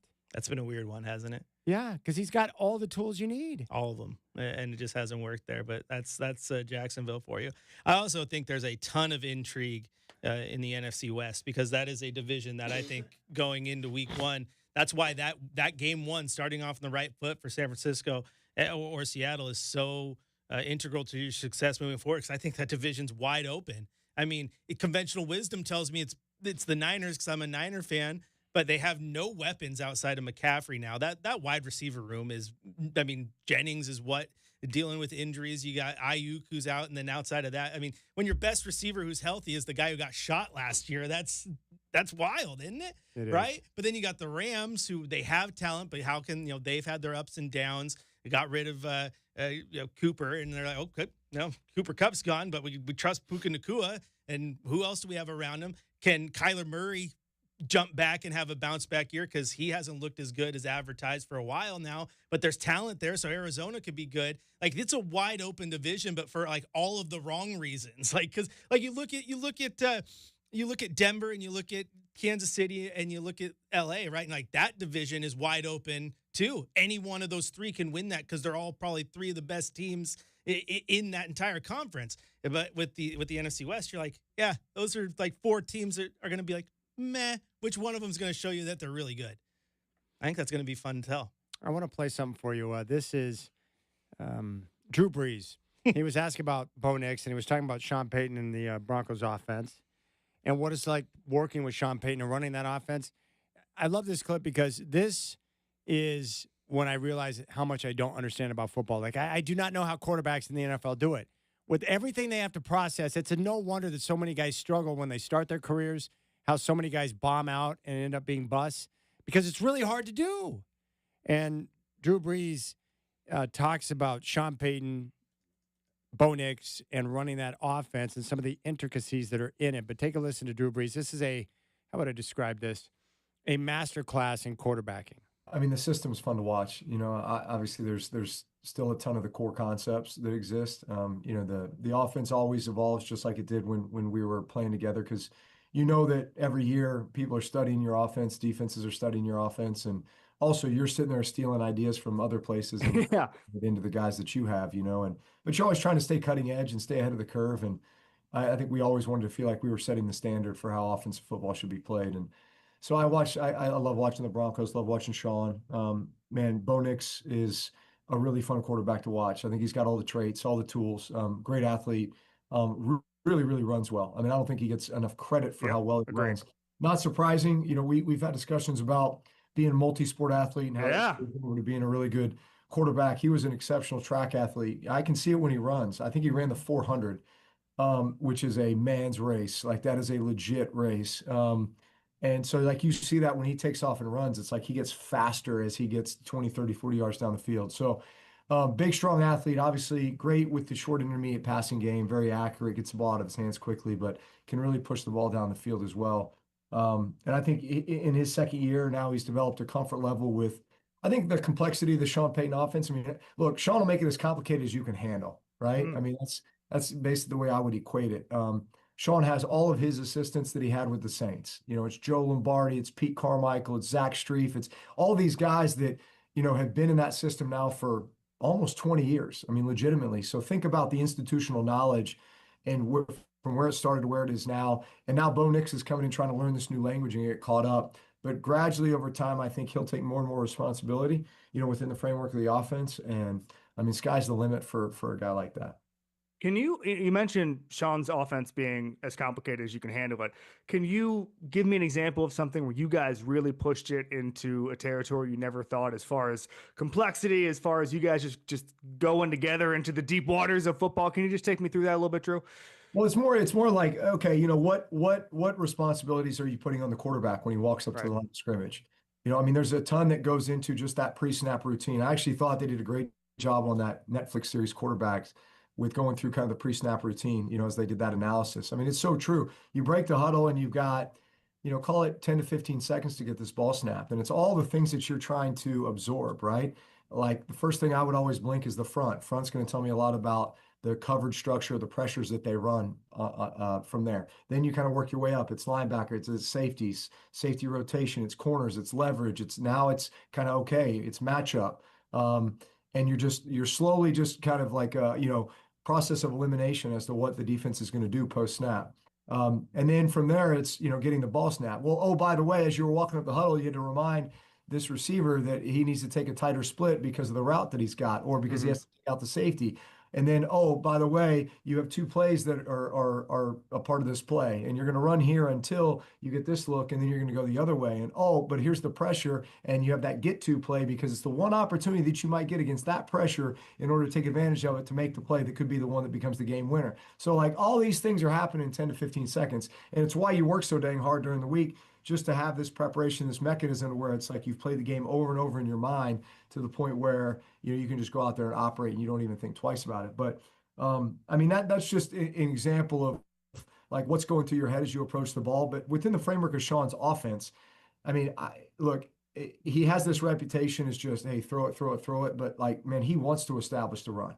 And he recognizes how important that is, not just to create balance with the defense, but also to open up the play action passing game. He loves the hard play action to be able to throw the ball down the field, especially with some of these big, fast guys that they have. But, man, you got to establish a run game. And then what are the run schemes that match up with the play actions that you want to run? And then what are you doing with your screen game? Sean Payton is a great screen developer and screen caller.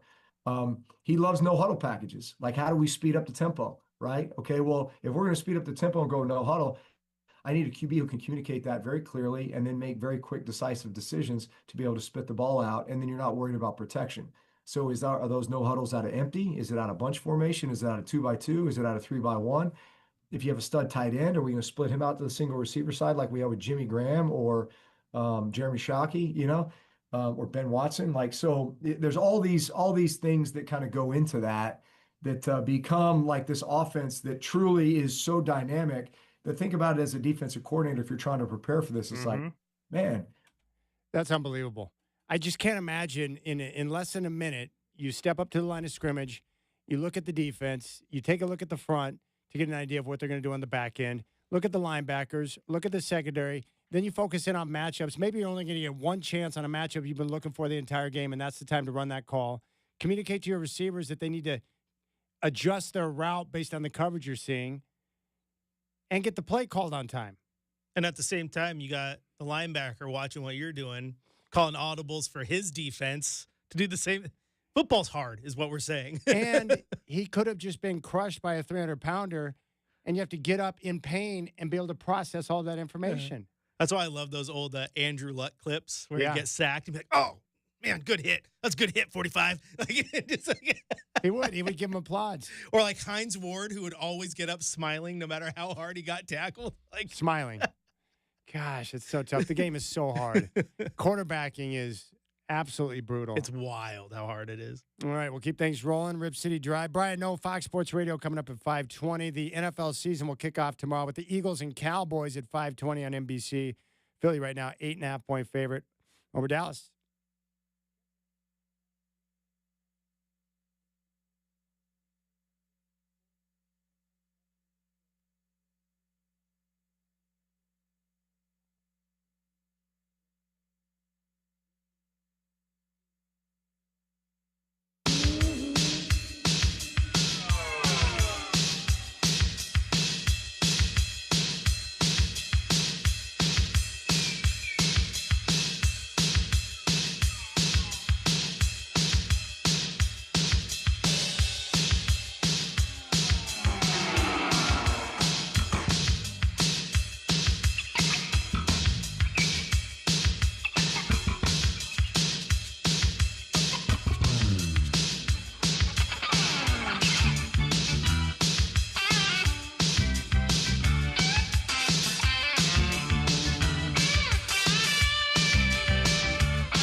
All right, Shaq, we're pulling out some of the good tunes today. Rod Stewart for you. We have a Superman sequel coming in 2027, revealed by James Gunn, Man of Tomorrow. All right, we'll see what happens there. We got the NFL season kicking off tomorrow. I mean, is that going to be a close game, or the Eagles going to smash the Cowboys' face into the ground? I think they're going to smash them. I don't think the Cowboys are good at all. Probably not. Speaking of that, Jerry Jones, he was on some news show, and he was talking about numbers. This might be, it sounds like he's talking about a rebuild. Take a listen to Jera. Two kinds of capital or currency in the NFL. One of them is draft picks, and the other is the financial, because every team is limited to the same amount of resources to spend. And having said that, Micah enabled us to have 4, possibly as many as 6 players for the future. That's a good trade when you need numbers. I'll take the numbers every time. That sounds like he's accepting the fact that they're going to rebuild. I don't have a problem with the move they made with Micah Parsons. I wish they would have done it sooner because he probably could have gotten more. But they get a couple of first-round picks. They get a defensive tackle. And now they've got more cap flexibility to retool the team. They were top-heavy. Yeah. But they're not good. No. I mean, that's... I think they're going to finish last in the division. Very well could. I think the Giants are underrated good. You know, the quarterback situation is a transition year right now because you got the rookie Jackson Dart, but clearly Brian Daboll likes him. Russell Wilson will be a placeholder for a period of time. But their defense, they've got some young talent on defense, young playmakers. Offensive line has been retooled. Their pass rush is going to be flat out nasty. With Abdul Carter and then Kayvon Thibodeau. Gotta love KT. Yeah. Yeah. And the reports on Abdul Carter has been that he's been dominant in camp. So they're gonna be good. Obviously, we just talked about Daniels and Washington. They're gonna be good. Phillies, I mean, come on, that team's just stacked. So yeah, they might go in and just punch Dallas right in the mouth, man. All right, here, let me give you my teams. This is what I think is going to happen in the NFL. You can tell me where you disagree. I like Buffalo in the AFC East. I think they're going to be the number 1 seed in the AFC. Okay. I do not think another team from the division will make the postseason. I like New England to finish second. I think they're going to be much improved with Mike Vrabel. Followed by Miami and, of course, the Jets in last place because their ownership sucks, their team sucks, and the Jets are an embarrassment. In the NFC North, I like Baltimore to win the division, one of the best-run organizations in the NFL, and they've got Lamar Jackson, and they run the football. They have an identity. I like Cincinnati to finish second. I think Pittsburgh is third, and Cleveland, of course, last. So I think the 2 teams that make the postseason from the AFC North are Baltimore and Cincinnati. In the AFC South, I like Houston to win the division. They got some question marks on the offensive line, but I like C.J. Stroud, and I love their defense and their coach, D'Amico Ryans. After that, I think Jacksonville finishes second. Tennessee finishes third with the Colts last place. Colts are terrible because they have Daniel Jones and Anthony Richardson at quarterback. So far you have 4 teams. 1 team, Houston, out of the South in the postseason. AFC West, I'm still going to lean Kansas City to win the division until proven otherwise. Kansas City, Denver, and the Chargers, once again, all 3 make the postseason. The Raiders will miss the playoffs, but will show direction and be much improved under Pete Carroll. So those are your 7 teams in the postseason from the AFC. Buffalo, Baltimore, Cincinnati, Houston, Denver, Kansas City, and the Chargers. In the NFC, I like Philadelphia to win the NFC East, defending champs, probably the best roster in football. I like Washington to come in second. Those are your 2 playoff teams from the East with the Giants and then the Cowboys rounding out the division. NFC North, I like the Packers to win the division. I think Detroit will come in second, and then followed by Minnesota and Chicago. Now, that could flip-flop because I'm uncertain about J.J. McCarthy, but the Vikings have a lot of talent on the offensive side of the ball. In the NFC South, I like Tampa Bay. They'll win the division. They're going to make the postseason. They've got an outside run at the number 1 seed because their schedule sets up nicely, but they're going to be really good. And then in the NFC West, as of right now, today, I've been picking the Seahawks to win the division. I think it'll be the Rams because we got word that Matthew Stafford's going to play. So I like the Rams to win the division, Hawks to finish second. Those are your 2 playoff teams, followed by the 49ers and the Cardinals. So my playoff teams from the NFC, Philadelphia, Washington, Green Bay, Detroit, Tampa, Rams, Seahawks. There you have it. Do you think the 49ers make the postseason? I do. Even though you just spent 2 minutes listing all your concerns about them. I do have concerns about them, but I do think they make the postseason. I think that the Rams are probably the best team in that division. I agree with you there. But Matthew Stafford's health is critical. Yes, absolutely. Well coached. The Seahawks are like a dark horse. Like if they can prove it and Darnold's good and they can bounce back, then they're going to be filthy. But until we talked earlier about wearing your homer glasses and your homer takes. Yeah, the 49ers, that's one for me. I think they're a playoff team. I think the Packers now have legit Super Bowl aspirations. Assuming Jordan Love can stay healthy, with the addition of Micah Parsons, I like the playmakers on offense, well-run organization, but they're going to be a problem. Like, they're going to be really good. Detroit is a good team, but they lost both their coordinators, and I think that's going to cause them not to miss the postseason, but they're going to have issues with their operation until those new coordinators can figure it out, because they lost two good ones in Glenn and Ben Johnson. And anytime you lose coordinators, that's big. That's why, this year, that's why I'm excited for San Francisco. Having Robert Saleh's back is huge. Yeah. The defense hasn't been the same since he left. So you get him back. You still have defensive playmakers, and that's been your bread and butter for a minute. It's all about that offense. Yeah, if you have a head coach who is a coordinator by trade, like Kyle Shanahan, if the 49ers lose an offensive coordinator, it's not a big deal because, Kyle Shanahan's going to call the game. But when you look at a team like Detroit, their coordinators are critical or more critical than other places because their head coach, Dan Campbell, is more of he's like a CEO type, right? Where he kind of lays the foundation. He's a motivator. He kind of sets the direction, but he relies on his assistants to really scheme. Well, it's like your situation in Denver. Like if you lose an offensive coordinator, you could lose one mid-season, and Sean Payton's like, whatever, here we go. We're going to jump right in. We're not going to skip a beat. Yeah, so I agree. All right, that's going to do it for hour number 2. Thanks for hanging out with me, man. I got the bonus hour. You did. Now I got to go bolt home, Where you at? Spend time with my work wife. Relax. I love it. All right, Chris Burkhardt, big thanks to him. Brian Knows coming up at 5:20. You got the Rip City Drive on your home of the Blazers, 620 Rip City Radio.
All right, what's going on, my friends? It's now 5 o'clock chat here. Great news. Top of the second in Tampa. The Rays on top of the M's 4-0. They opened the day 3 games back in the West, and they're just 6-13, soon to be 6-14 in their last 20 ball games. The NFL season going to kick off tomorrow night. Yeah! Cowboys and Eagles, 5:20 on NBC and Peacock. Philly favored by 8.5. The Chargers expect Najee Harris to start the opener against Kansas City.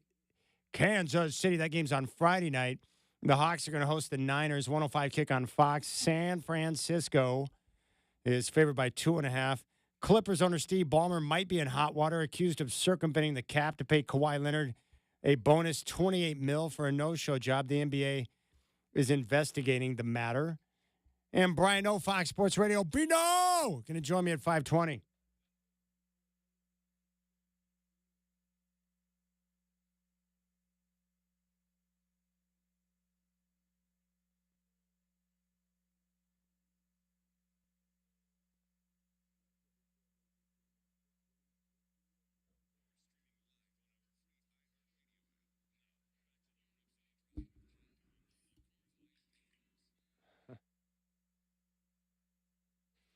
All right, I've been waiting for this phone call as football season now just right around the corner. The Denver Broncos are going to open up Sunday at home against the Tennessee Titans. The Broncos are an 8.5-point favorite. They're taking on the rookie from Washington State and Miami, Cam Ward. I'm looking forward to that, and hopefully Bo Nix and company can get off to a fast start. Elsewhere, the Raiders are going to open up a morning game on Sunday at the Patriots. New England right now a 2.5-point favorite. Raider Mike is back as we get ready to kick off a brand new football season. Raider Mike, what's up, my brother? I miss you, bro. I miss you. Miss you. Dude, Asheville, the whole state of North Carolina.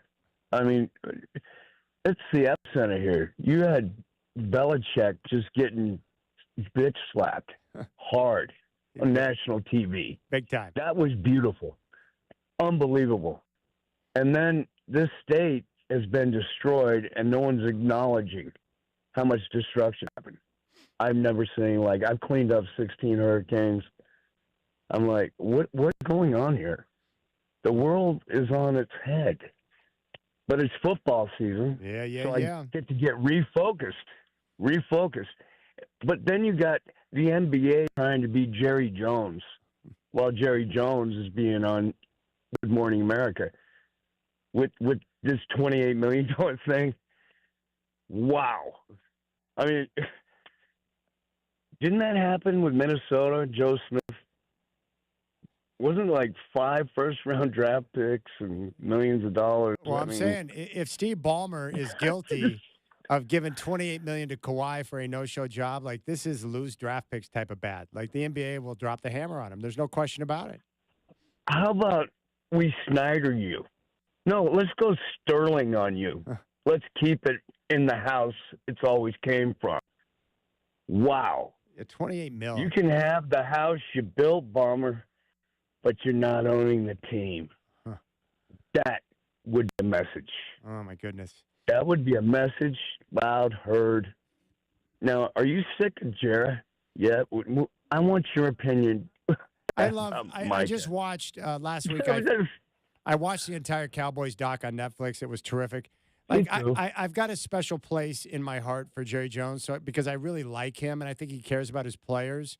Here's the way I look at it. He reminds me. He's Al Davis now. Yeah, he's Al Davis now, because Al Davis is one of the architects of the league and was a brilliant football mind. But as he got older, he started to lose his edge and get a little bit crazy. And I think Jerry lost it, dude. I know he lost it. I think Jerry hasn't lost it yet.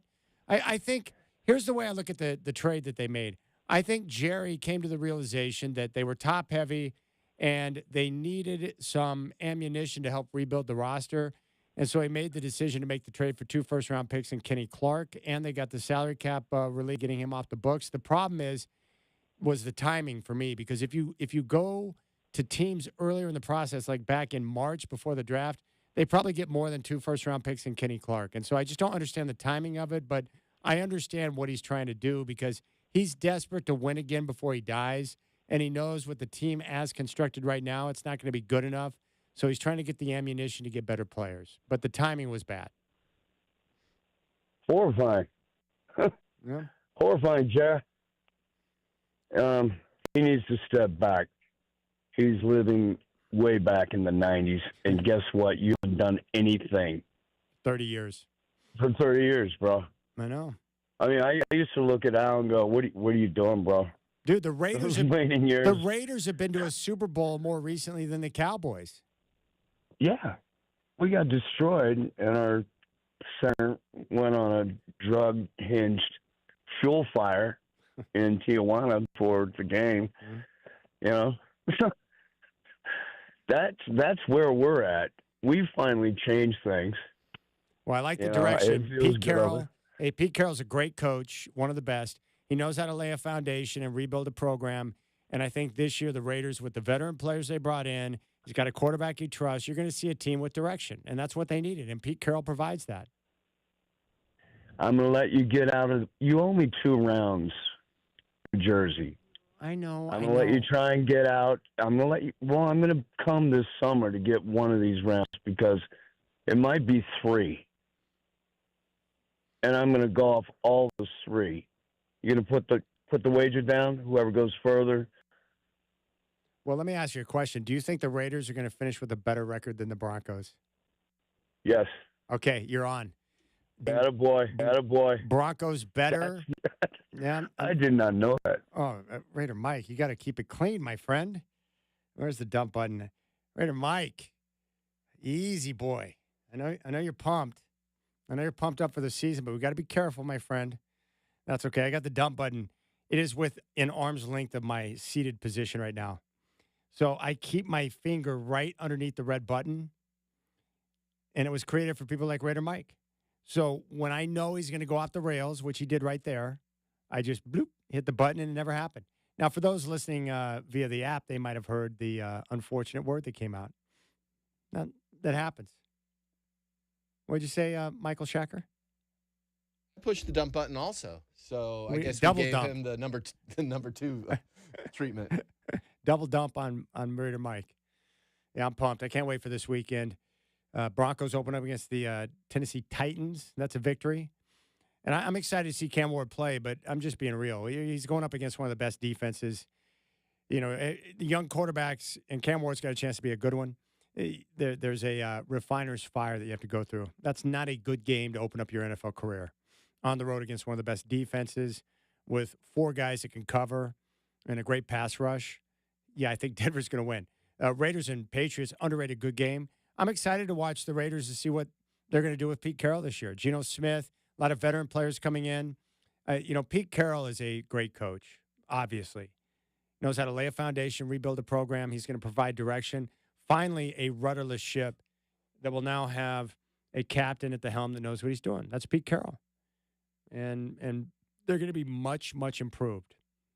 Of the games on the slate this weekend that I'm most looking forward to, Chiefs and Chargers from Sao Paulo, Brazil, coming up on Friday. Going to be a good one. That's 5 o'clock on YouTube. That's a big-time game in division. Bucks and Falcons. Can't wait to see that because of Michael Penix, but I think the Bucks are the superior team in the NFC South. Not looking forward to the Bengals and Browns because it's the Browns. Dolphins and Colts, awful game. Raiders and Patriots, underrated good. Cardinals and Saints, awful. Steelers and Jets, somewhat intriguing because Aaron Rodgers opening up the season against his former team. Giants and Commanders, I just want to watch Jaden Daniels. Panthers and Jags is awful. Titans and Broncos, it's going to be intriguing because you got the rookie quarterback going up against Denver. We'll see what Bo Nix is going to be all about in year number 2. One of the best games on tap this weekend is the 49ers and Seahawks from Seattle. 105 kick on Fox. San Francisco favored by 2.5. Lions at the Packers is awesome. CBS 125. Green Bay favored by 1.5. What an epic game opening week. Texans at the Rams, underrated good like the Raiders and Patriots. Rams favored by 3.5. Sunday night's unreal. Ravens at the Bills, game of the weekend. Buffalo favored by 1.5. 2 of the best teams in the AFC who met in the postseason in Buffalo. Bills got that win. And now Lamar Jackson opened up the season last year in Kansas City. This year, he's going to open up in Buffalo against the Bills. And then the Monday nighter, Vikings at the Bears. A chance to watch two young quarterbacks. Second-year man Caleb Williams, working with Ben Johnson now, and J.J. McCarthy, who technically in his second year, but he's a rookie because he's never played. He was out last year with an injury. I mean, how can you not get geeked up for this? And then we got college football. It's the first full weekend of football, and it's going to kick off like 6 months of greatness for all of us because it's back. We go through the dreadful dead period in sports, and now we got football games basically from 9 a.m. all the way up until about midnight every weekend. It just doesn't get any better than that. And this is where guys have to get creative with how they get the free time to watch the games they want to watch. You've got to prepare early in the week to make sure you take care of your lady. You get the honey-do list taken care of. You can't be jacking around. You got to make sure you're on top of that stuff. You don't want to get stuck on a Saturday or Sunday with the big games you want to see, but because you didn't handle your business, you get stuck with whatever unfortunate task you have to do. You got to pay attention. Pay attention and make sure you handle your business. 503-248-0620 is your telephone number. You can always go to youtube.com and pull up our homepage, Rip City Radio 620, and check out our stream and find old shows there and listen live and podcast via the free iHeartRadio app. Brian Noe, Fox Sports Radio, previewing week 1 in the NFL. We'll recap some of the big stories in college football. Bino is coming up next. You got the Rip City Drive with Chad doing.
Yeah, Bino. Brian O, Fox Sports Radio, as we get ready for week 1 of the NFL. Ball is back, my friend. What's cracking? Chad doing? What is going on, man? Is this not a glorious time of the year or what? Dude. We start from Thursday. We're not done till Monday. Just ball all day, every day. Love it. I thought about you, no joke, last weekend as I was sitting around watching nothing but game after game after game. I thought, man, Bino's got to be loving this. This time of year, it's like Christmas for guys like us who live for this type of ball. And I can't wait, man, because it's our first full weekend of college and NFL football. And really, it kicks off the next 6 months of greatness that we all get to experience. I do feel, and I don't want to break up this, festive party, right? I do feel a little bit bad for the college football week 2 slate, because think of it, Chad. You've got primetime NFL Thursday, primetime NFL Friday. Then you get the day of college football. Then Sunday, boom, week 1, full slate. And then the Monday night game is really intriguing too. Sunday night game is unbelievable. But week 2 of college football, it's like, what, Michigan, Oklahoma? That's the headliner? Everything else is like a bunch of FCS schools playing the big boys. Not a great slate for college. So that's kind of like the sandwiched in between of a great 5-day run here. I went through all the games, and I had the same experience you did, because after week 1, where we got so many big games and great storylines, I was excited for week number 2, and then I took a look at the games and what's coming up, and I'm like, oh, my goodness, it's brutal. We get an early game where Iowa and Iowa State play for the Cy-Hawk Trophy, and that should be somewhat competitive. I like those type of interstate rivalries. Baylor and SMU is somewhat intriguing. Yeah. Oklahoma and Michigan is, really cool. But outside of that, that's it. There's nothing else on the slate where you're like, I have to watch that game. But the first week, it was like, I have to see Arch Manning, Texas and Ohio State. I want to watch Bama and Florida State. I've got to see Notre Dame and Miami. And then I'm going to watch Bill Belichick to see what that's all about. So I had a chance to watch multiple games in that first week of college football that were great. But this week, it's like, meh. Yeah, it's weird, right? Because week 0 doesn't even really count. I call it the soft launch of the season. It's just there's hardly anything to look for. And then week 1, like you said, last week, those 3 top 10 matchups were awesome. Great stuff. And now we're back to like FCS. It's weird, right? It's like this roller coaster with the college football, like the quality of the initial games. But whatever, it's ball. Even though there aren't headlining games this weekend in college, just because there's so many games, there's going to be some wild stuff that happens. There's going to be some good games that break out. So it'll be fine. It'll work out fine. All right, let's start with what we saw this past weekend, then we'll advance into week 1 of the NFL. I guess first off, Archie Manning and his debut against Ohio State. It's a very difficult place to open up and officially begin your college career. The part that concerned me the most really was just the mechanics. His footwork didn't seem right. He had some weird arm movements, and he was skipping a lot of balls to his receivers. What did you make of Arch Manning in game number 1 against Ohio State? Yeah, he was bad. I don't think you can sugarcoat it. He just had a bad game. And some of the simple stuff, his first pass, it was like skipping a rock. It was like nowhere close to an open receiver. And then at the end of the game, it was, 3rd and 5, I think, on their final possession. Wide open receiver, little crossing pattern. The ball's not even close to him. And it's like, that's like grade school type stuff. That's the most basic stuff right there. And he wasn't getting that right. So I think a lot of it you could attribute to Matt Patricia did a really good job as the Ohio State defensive coordinator, confusing him, making the pre-snap look different post-snap. And he did some really good things as the defensive play caller. But, man, Chad, there were just some layup throws, to your point, that he just missed. And so I would give it time. I know it's doom and gloom right now. And I think a lot of the criticism goes too far with Arch Manning, where it's like, what?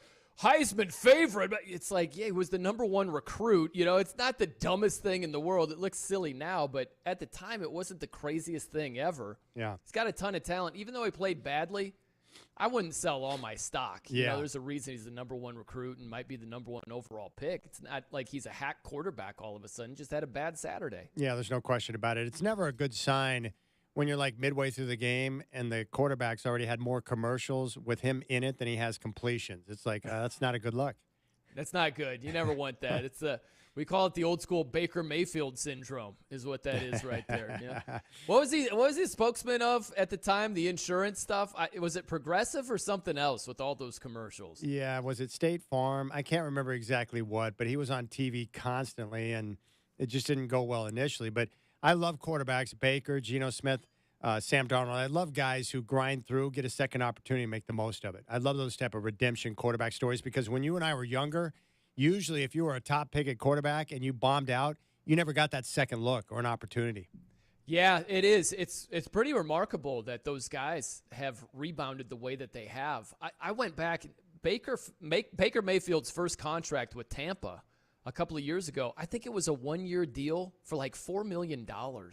Think about it, and think of where he's at right now. He's had back-to-back really strong statistical seasons, making a boatload more money. But we're talking a couple of seasons back, he was on a 1-year deal for $4 million.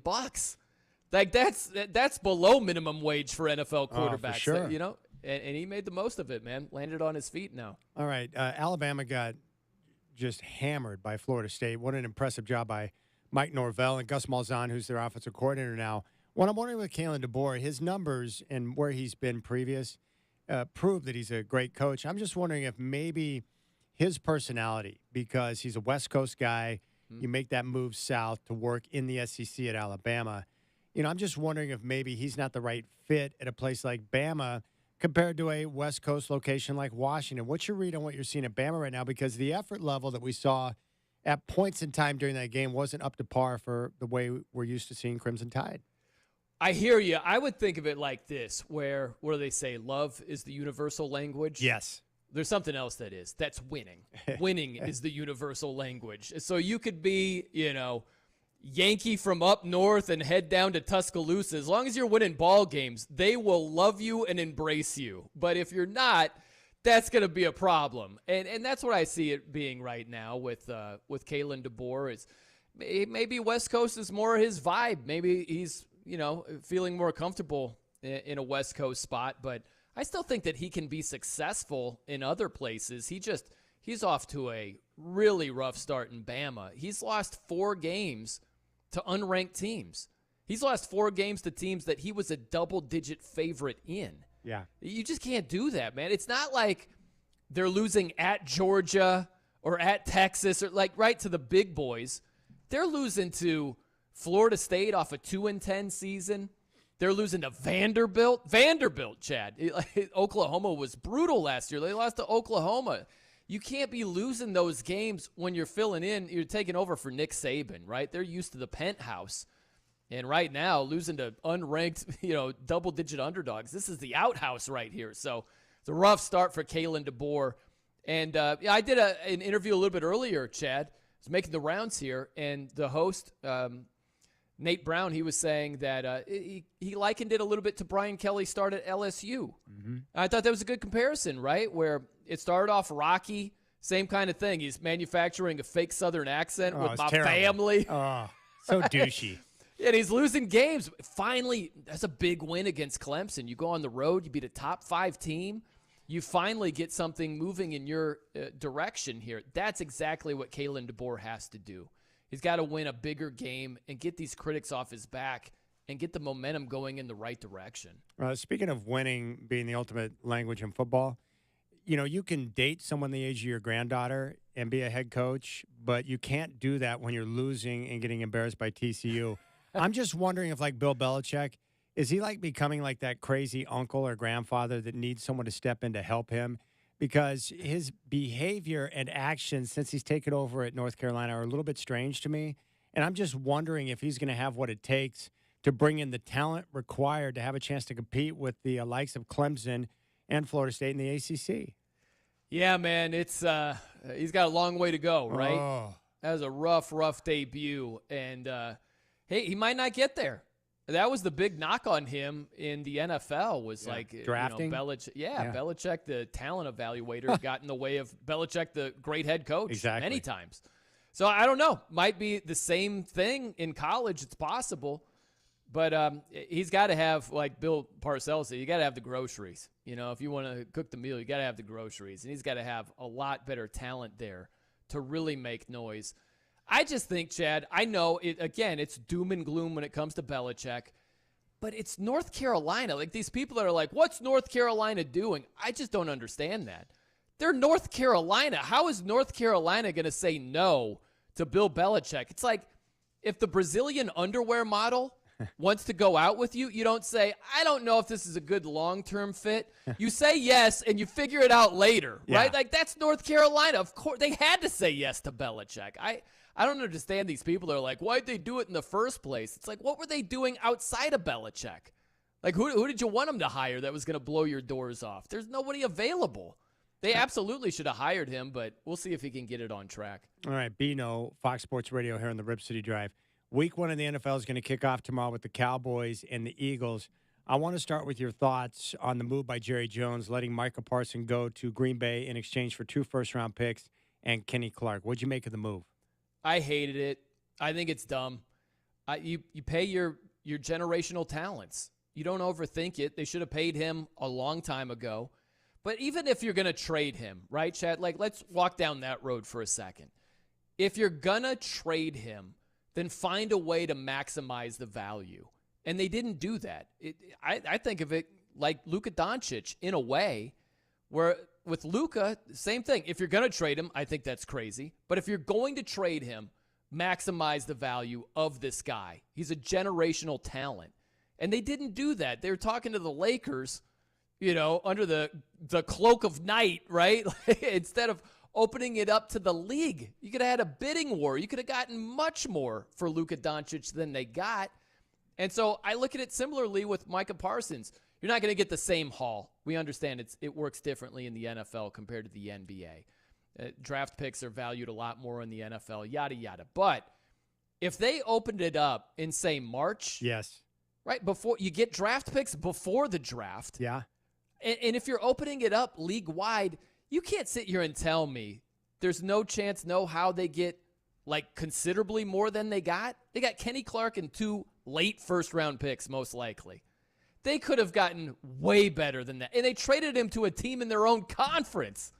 They could see the Packers in the playoffs for the next couple of years if they're lucky enough to get there, right? So just a mind-boggling trade by the Cowboys. If you're going to trade him, just be as smart about it as possible and maximize the value out of it. And they didn't come close to doing that. Yeah, that was somewhat disturbing. Now, of the storylines in week number 1, like, what are you most geeked up on right now?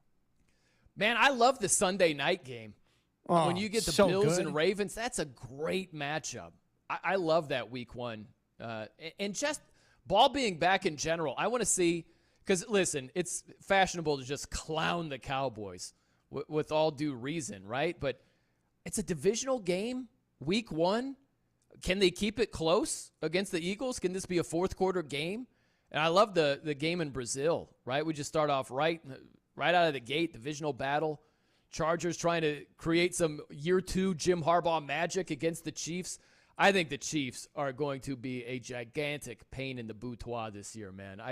Getting embarrassed the way they did in the Super Bowl, I don't buy any thought of, and it's kind of popular, there's a blueprint. It's like the Eagles are one of the most talented rosters at the time, the most talented roster in the NFL. It doesn't mean the rest of the AFC West has all of a sudden figured out the Chiefs because the Eagles punked them in the first half. I don't believe that at all. Yeah, it's going to be great. I'm looking forward to seeing these young quarterbacks. One, the second-year guys like Caleb Williams. I want to see if Drake May can make a move in that second year with Mike Vrabel as head coach. What's Bo Nix going to do at Denver working with Sean Payton? But also, the young guys like Cam Ward making his first start at Denver. I can't wait to see these young quarterbacks to see what the progression is going to be like. Yeah, I'm curious to see what Cam Ward does. He doesn't have a whole lot around him. Calvin Ridley is a good receiver, but beyond that, it's like, there's not a ton. Not a ton surrounding him talent-wise. So it could be a rough one. I'll tell you what, man. I'm so interested in seeing what the Vikings do and how J.J. McCarthy performs. Because look at the Titans and the Vikings, like roster to roster. We all know the Vikings roster is way better. They have a legitimate chance to make real noise come playoff time. But J.J. McCarthy, you couldn't tell me anything right now, Chad, that I really wouldn't buy. You know, if you said, oh, you know what, he's going to have a great first year as the starting quarterback. There's so much talent. Kevin O'Connell, brilliant play caller. He's going to be really, really good. Sam Darnold threw 35 touchdown passes. He's going to be fine. I'd be like, yeah, it makes sense. And if you said, look, man, he wasn't this prolific passer in college. They ran the ball like crazy there. He's surrounded by a lot of talent, but he's a first-year starter. Sam Darnold had a ton of experience compared to J.J. McCarthy. He's going to struggle, and they're going to lose more games than most people believe. That's reasonable to me, too. So the range of what's going to happen with McCarthy and the Vikings, I am so intrigued by that. Yeah, no doubt. That's going to be so much fun to watch. I wanted to ask you a gambling no question.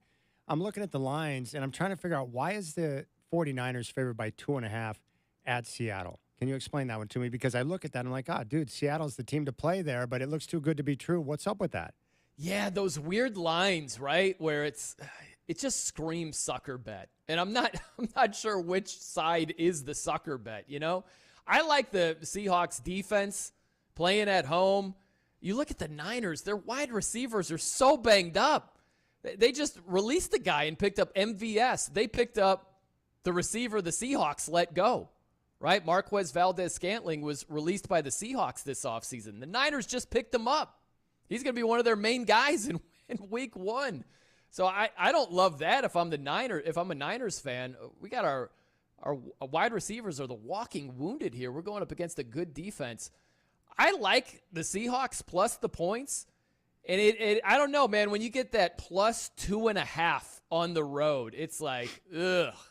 I don't love that right there, you know? They're just they're like, it's not even a field goal, right? Niners can win by a field goal, right? As soon as the line acts like it's trying to do me a favor, I'm like, oof. I'm a little wary of that. Man, Buffalo minus 1.5 at home would seem like a pretty good little tasty wager right there. It does seem pretty tasty. You do think if you buy the revenge spot, you know, the Ravens losing in that same stadium in ultra painful fashion with Mark Andrews dropping that 2-point conversion. And I mean, if you're talking about motivation, right, there's way more motivation for the Ravens week 1 than Buffalo. It doesn't mean they're going to win. I love that matchup. I'll tell you what, man, like Buffalo better find a way to slow down Derrick Henry because he's had some masterpiece games against Buffalo. And they got a couple of guys. Their defensive line depth is hurt.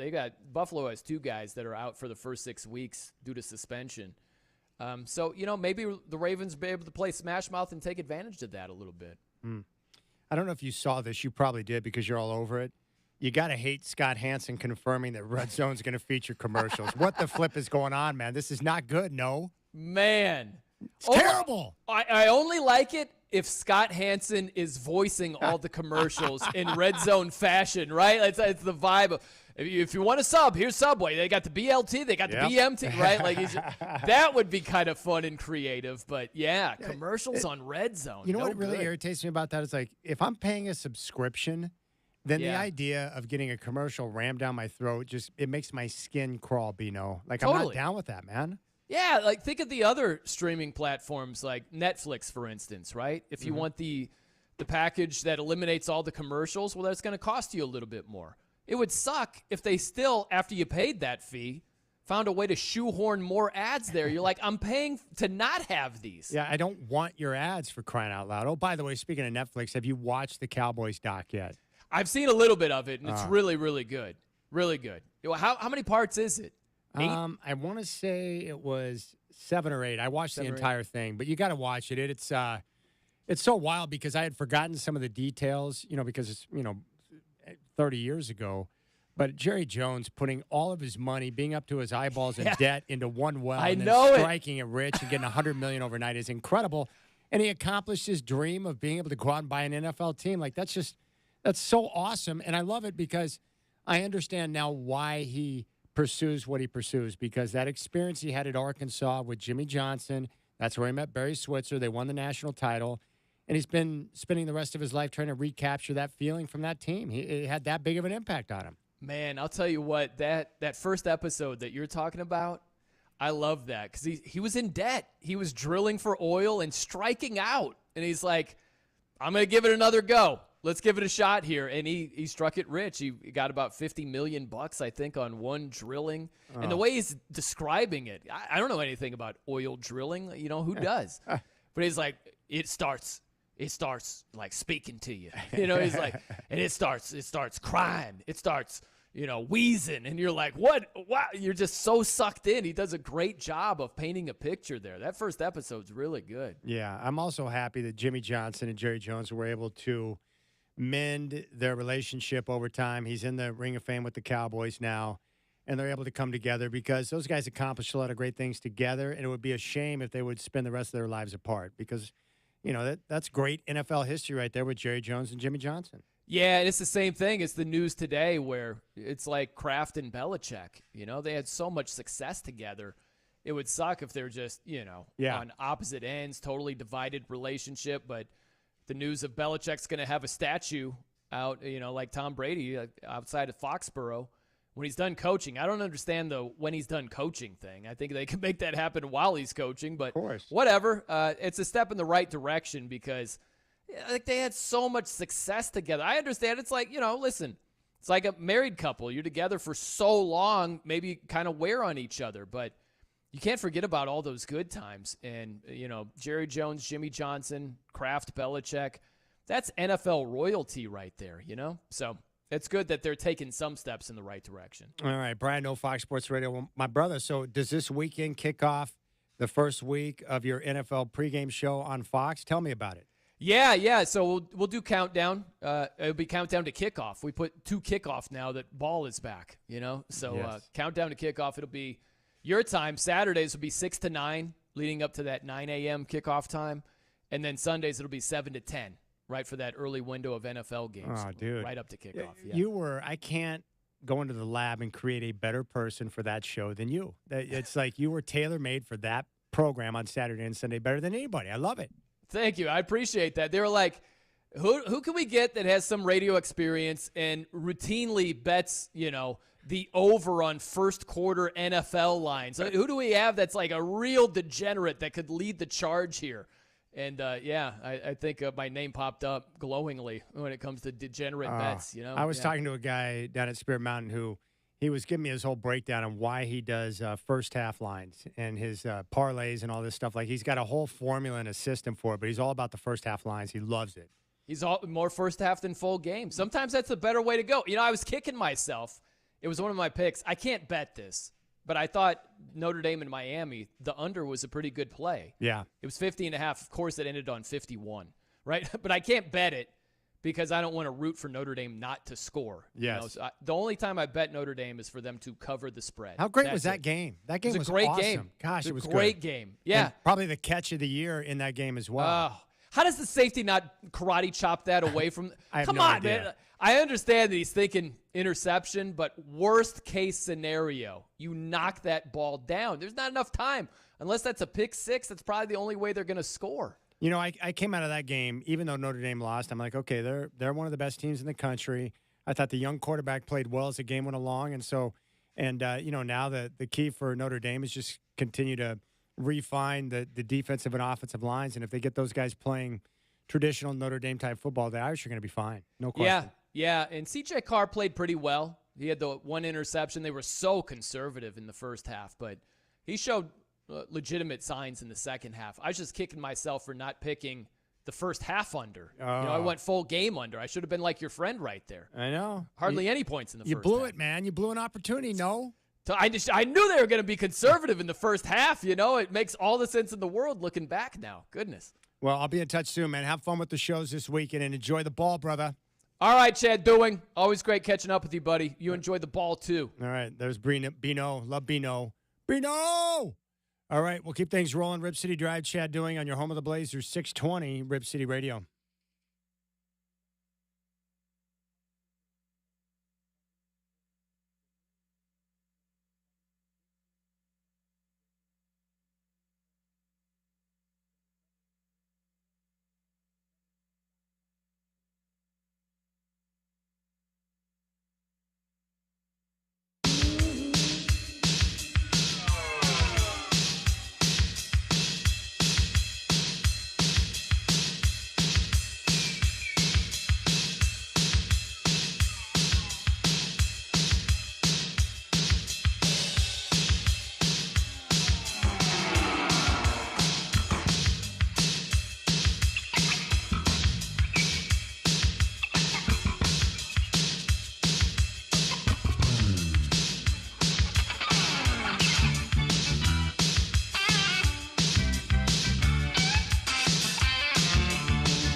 All right, Shacker dipping into the 90s.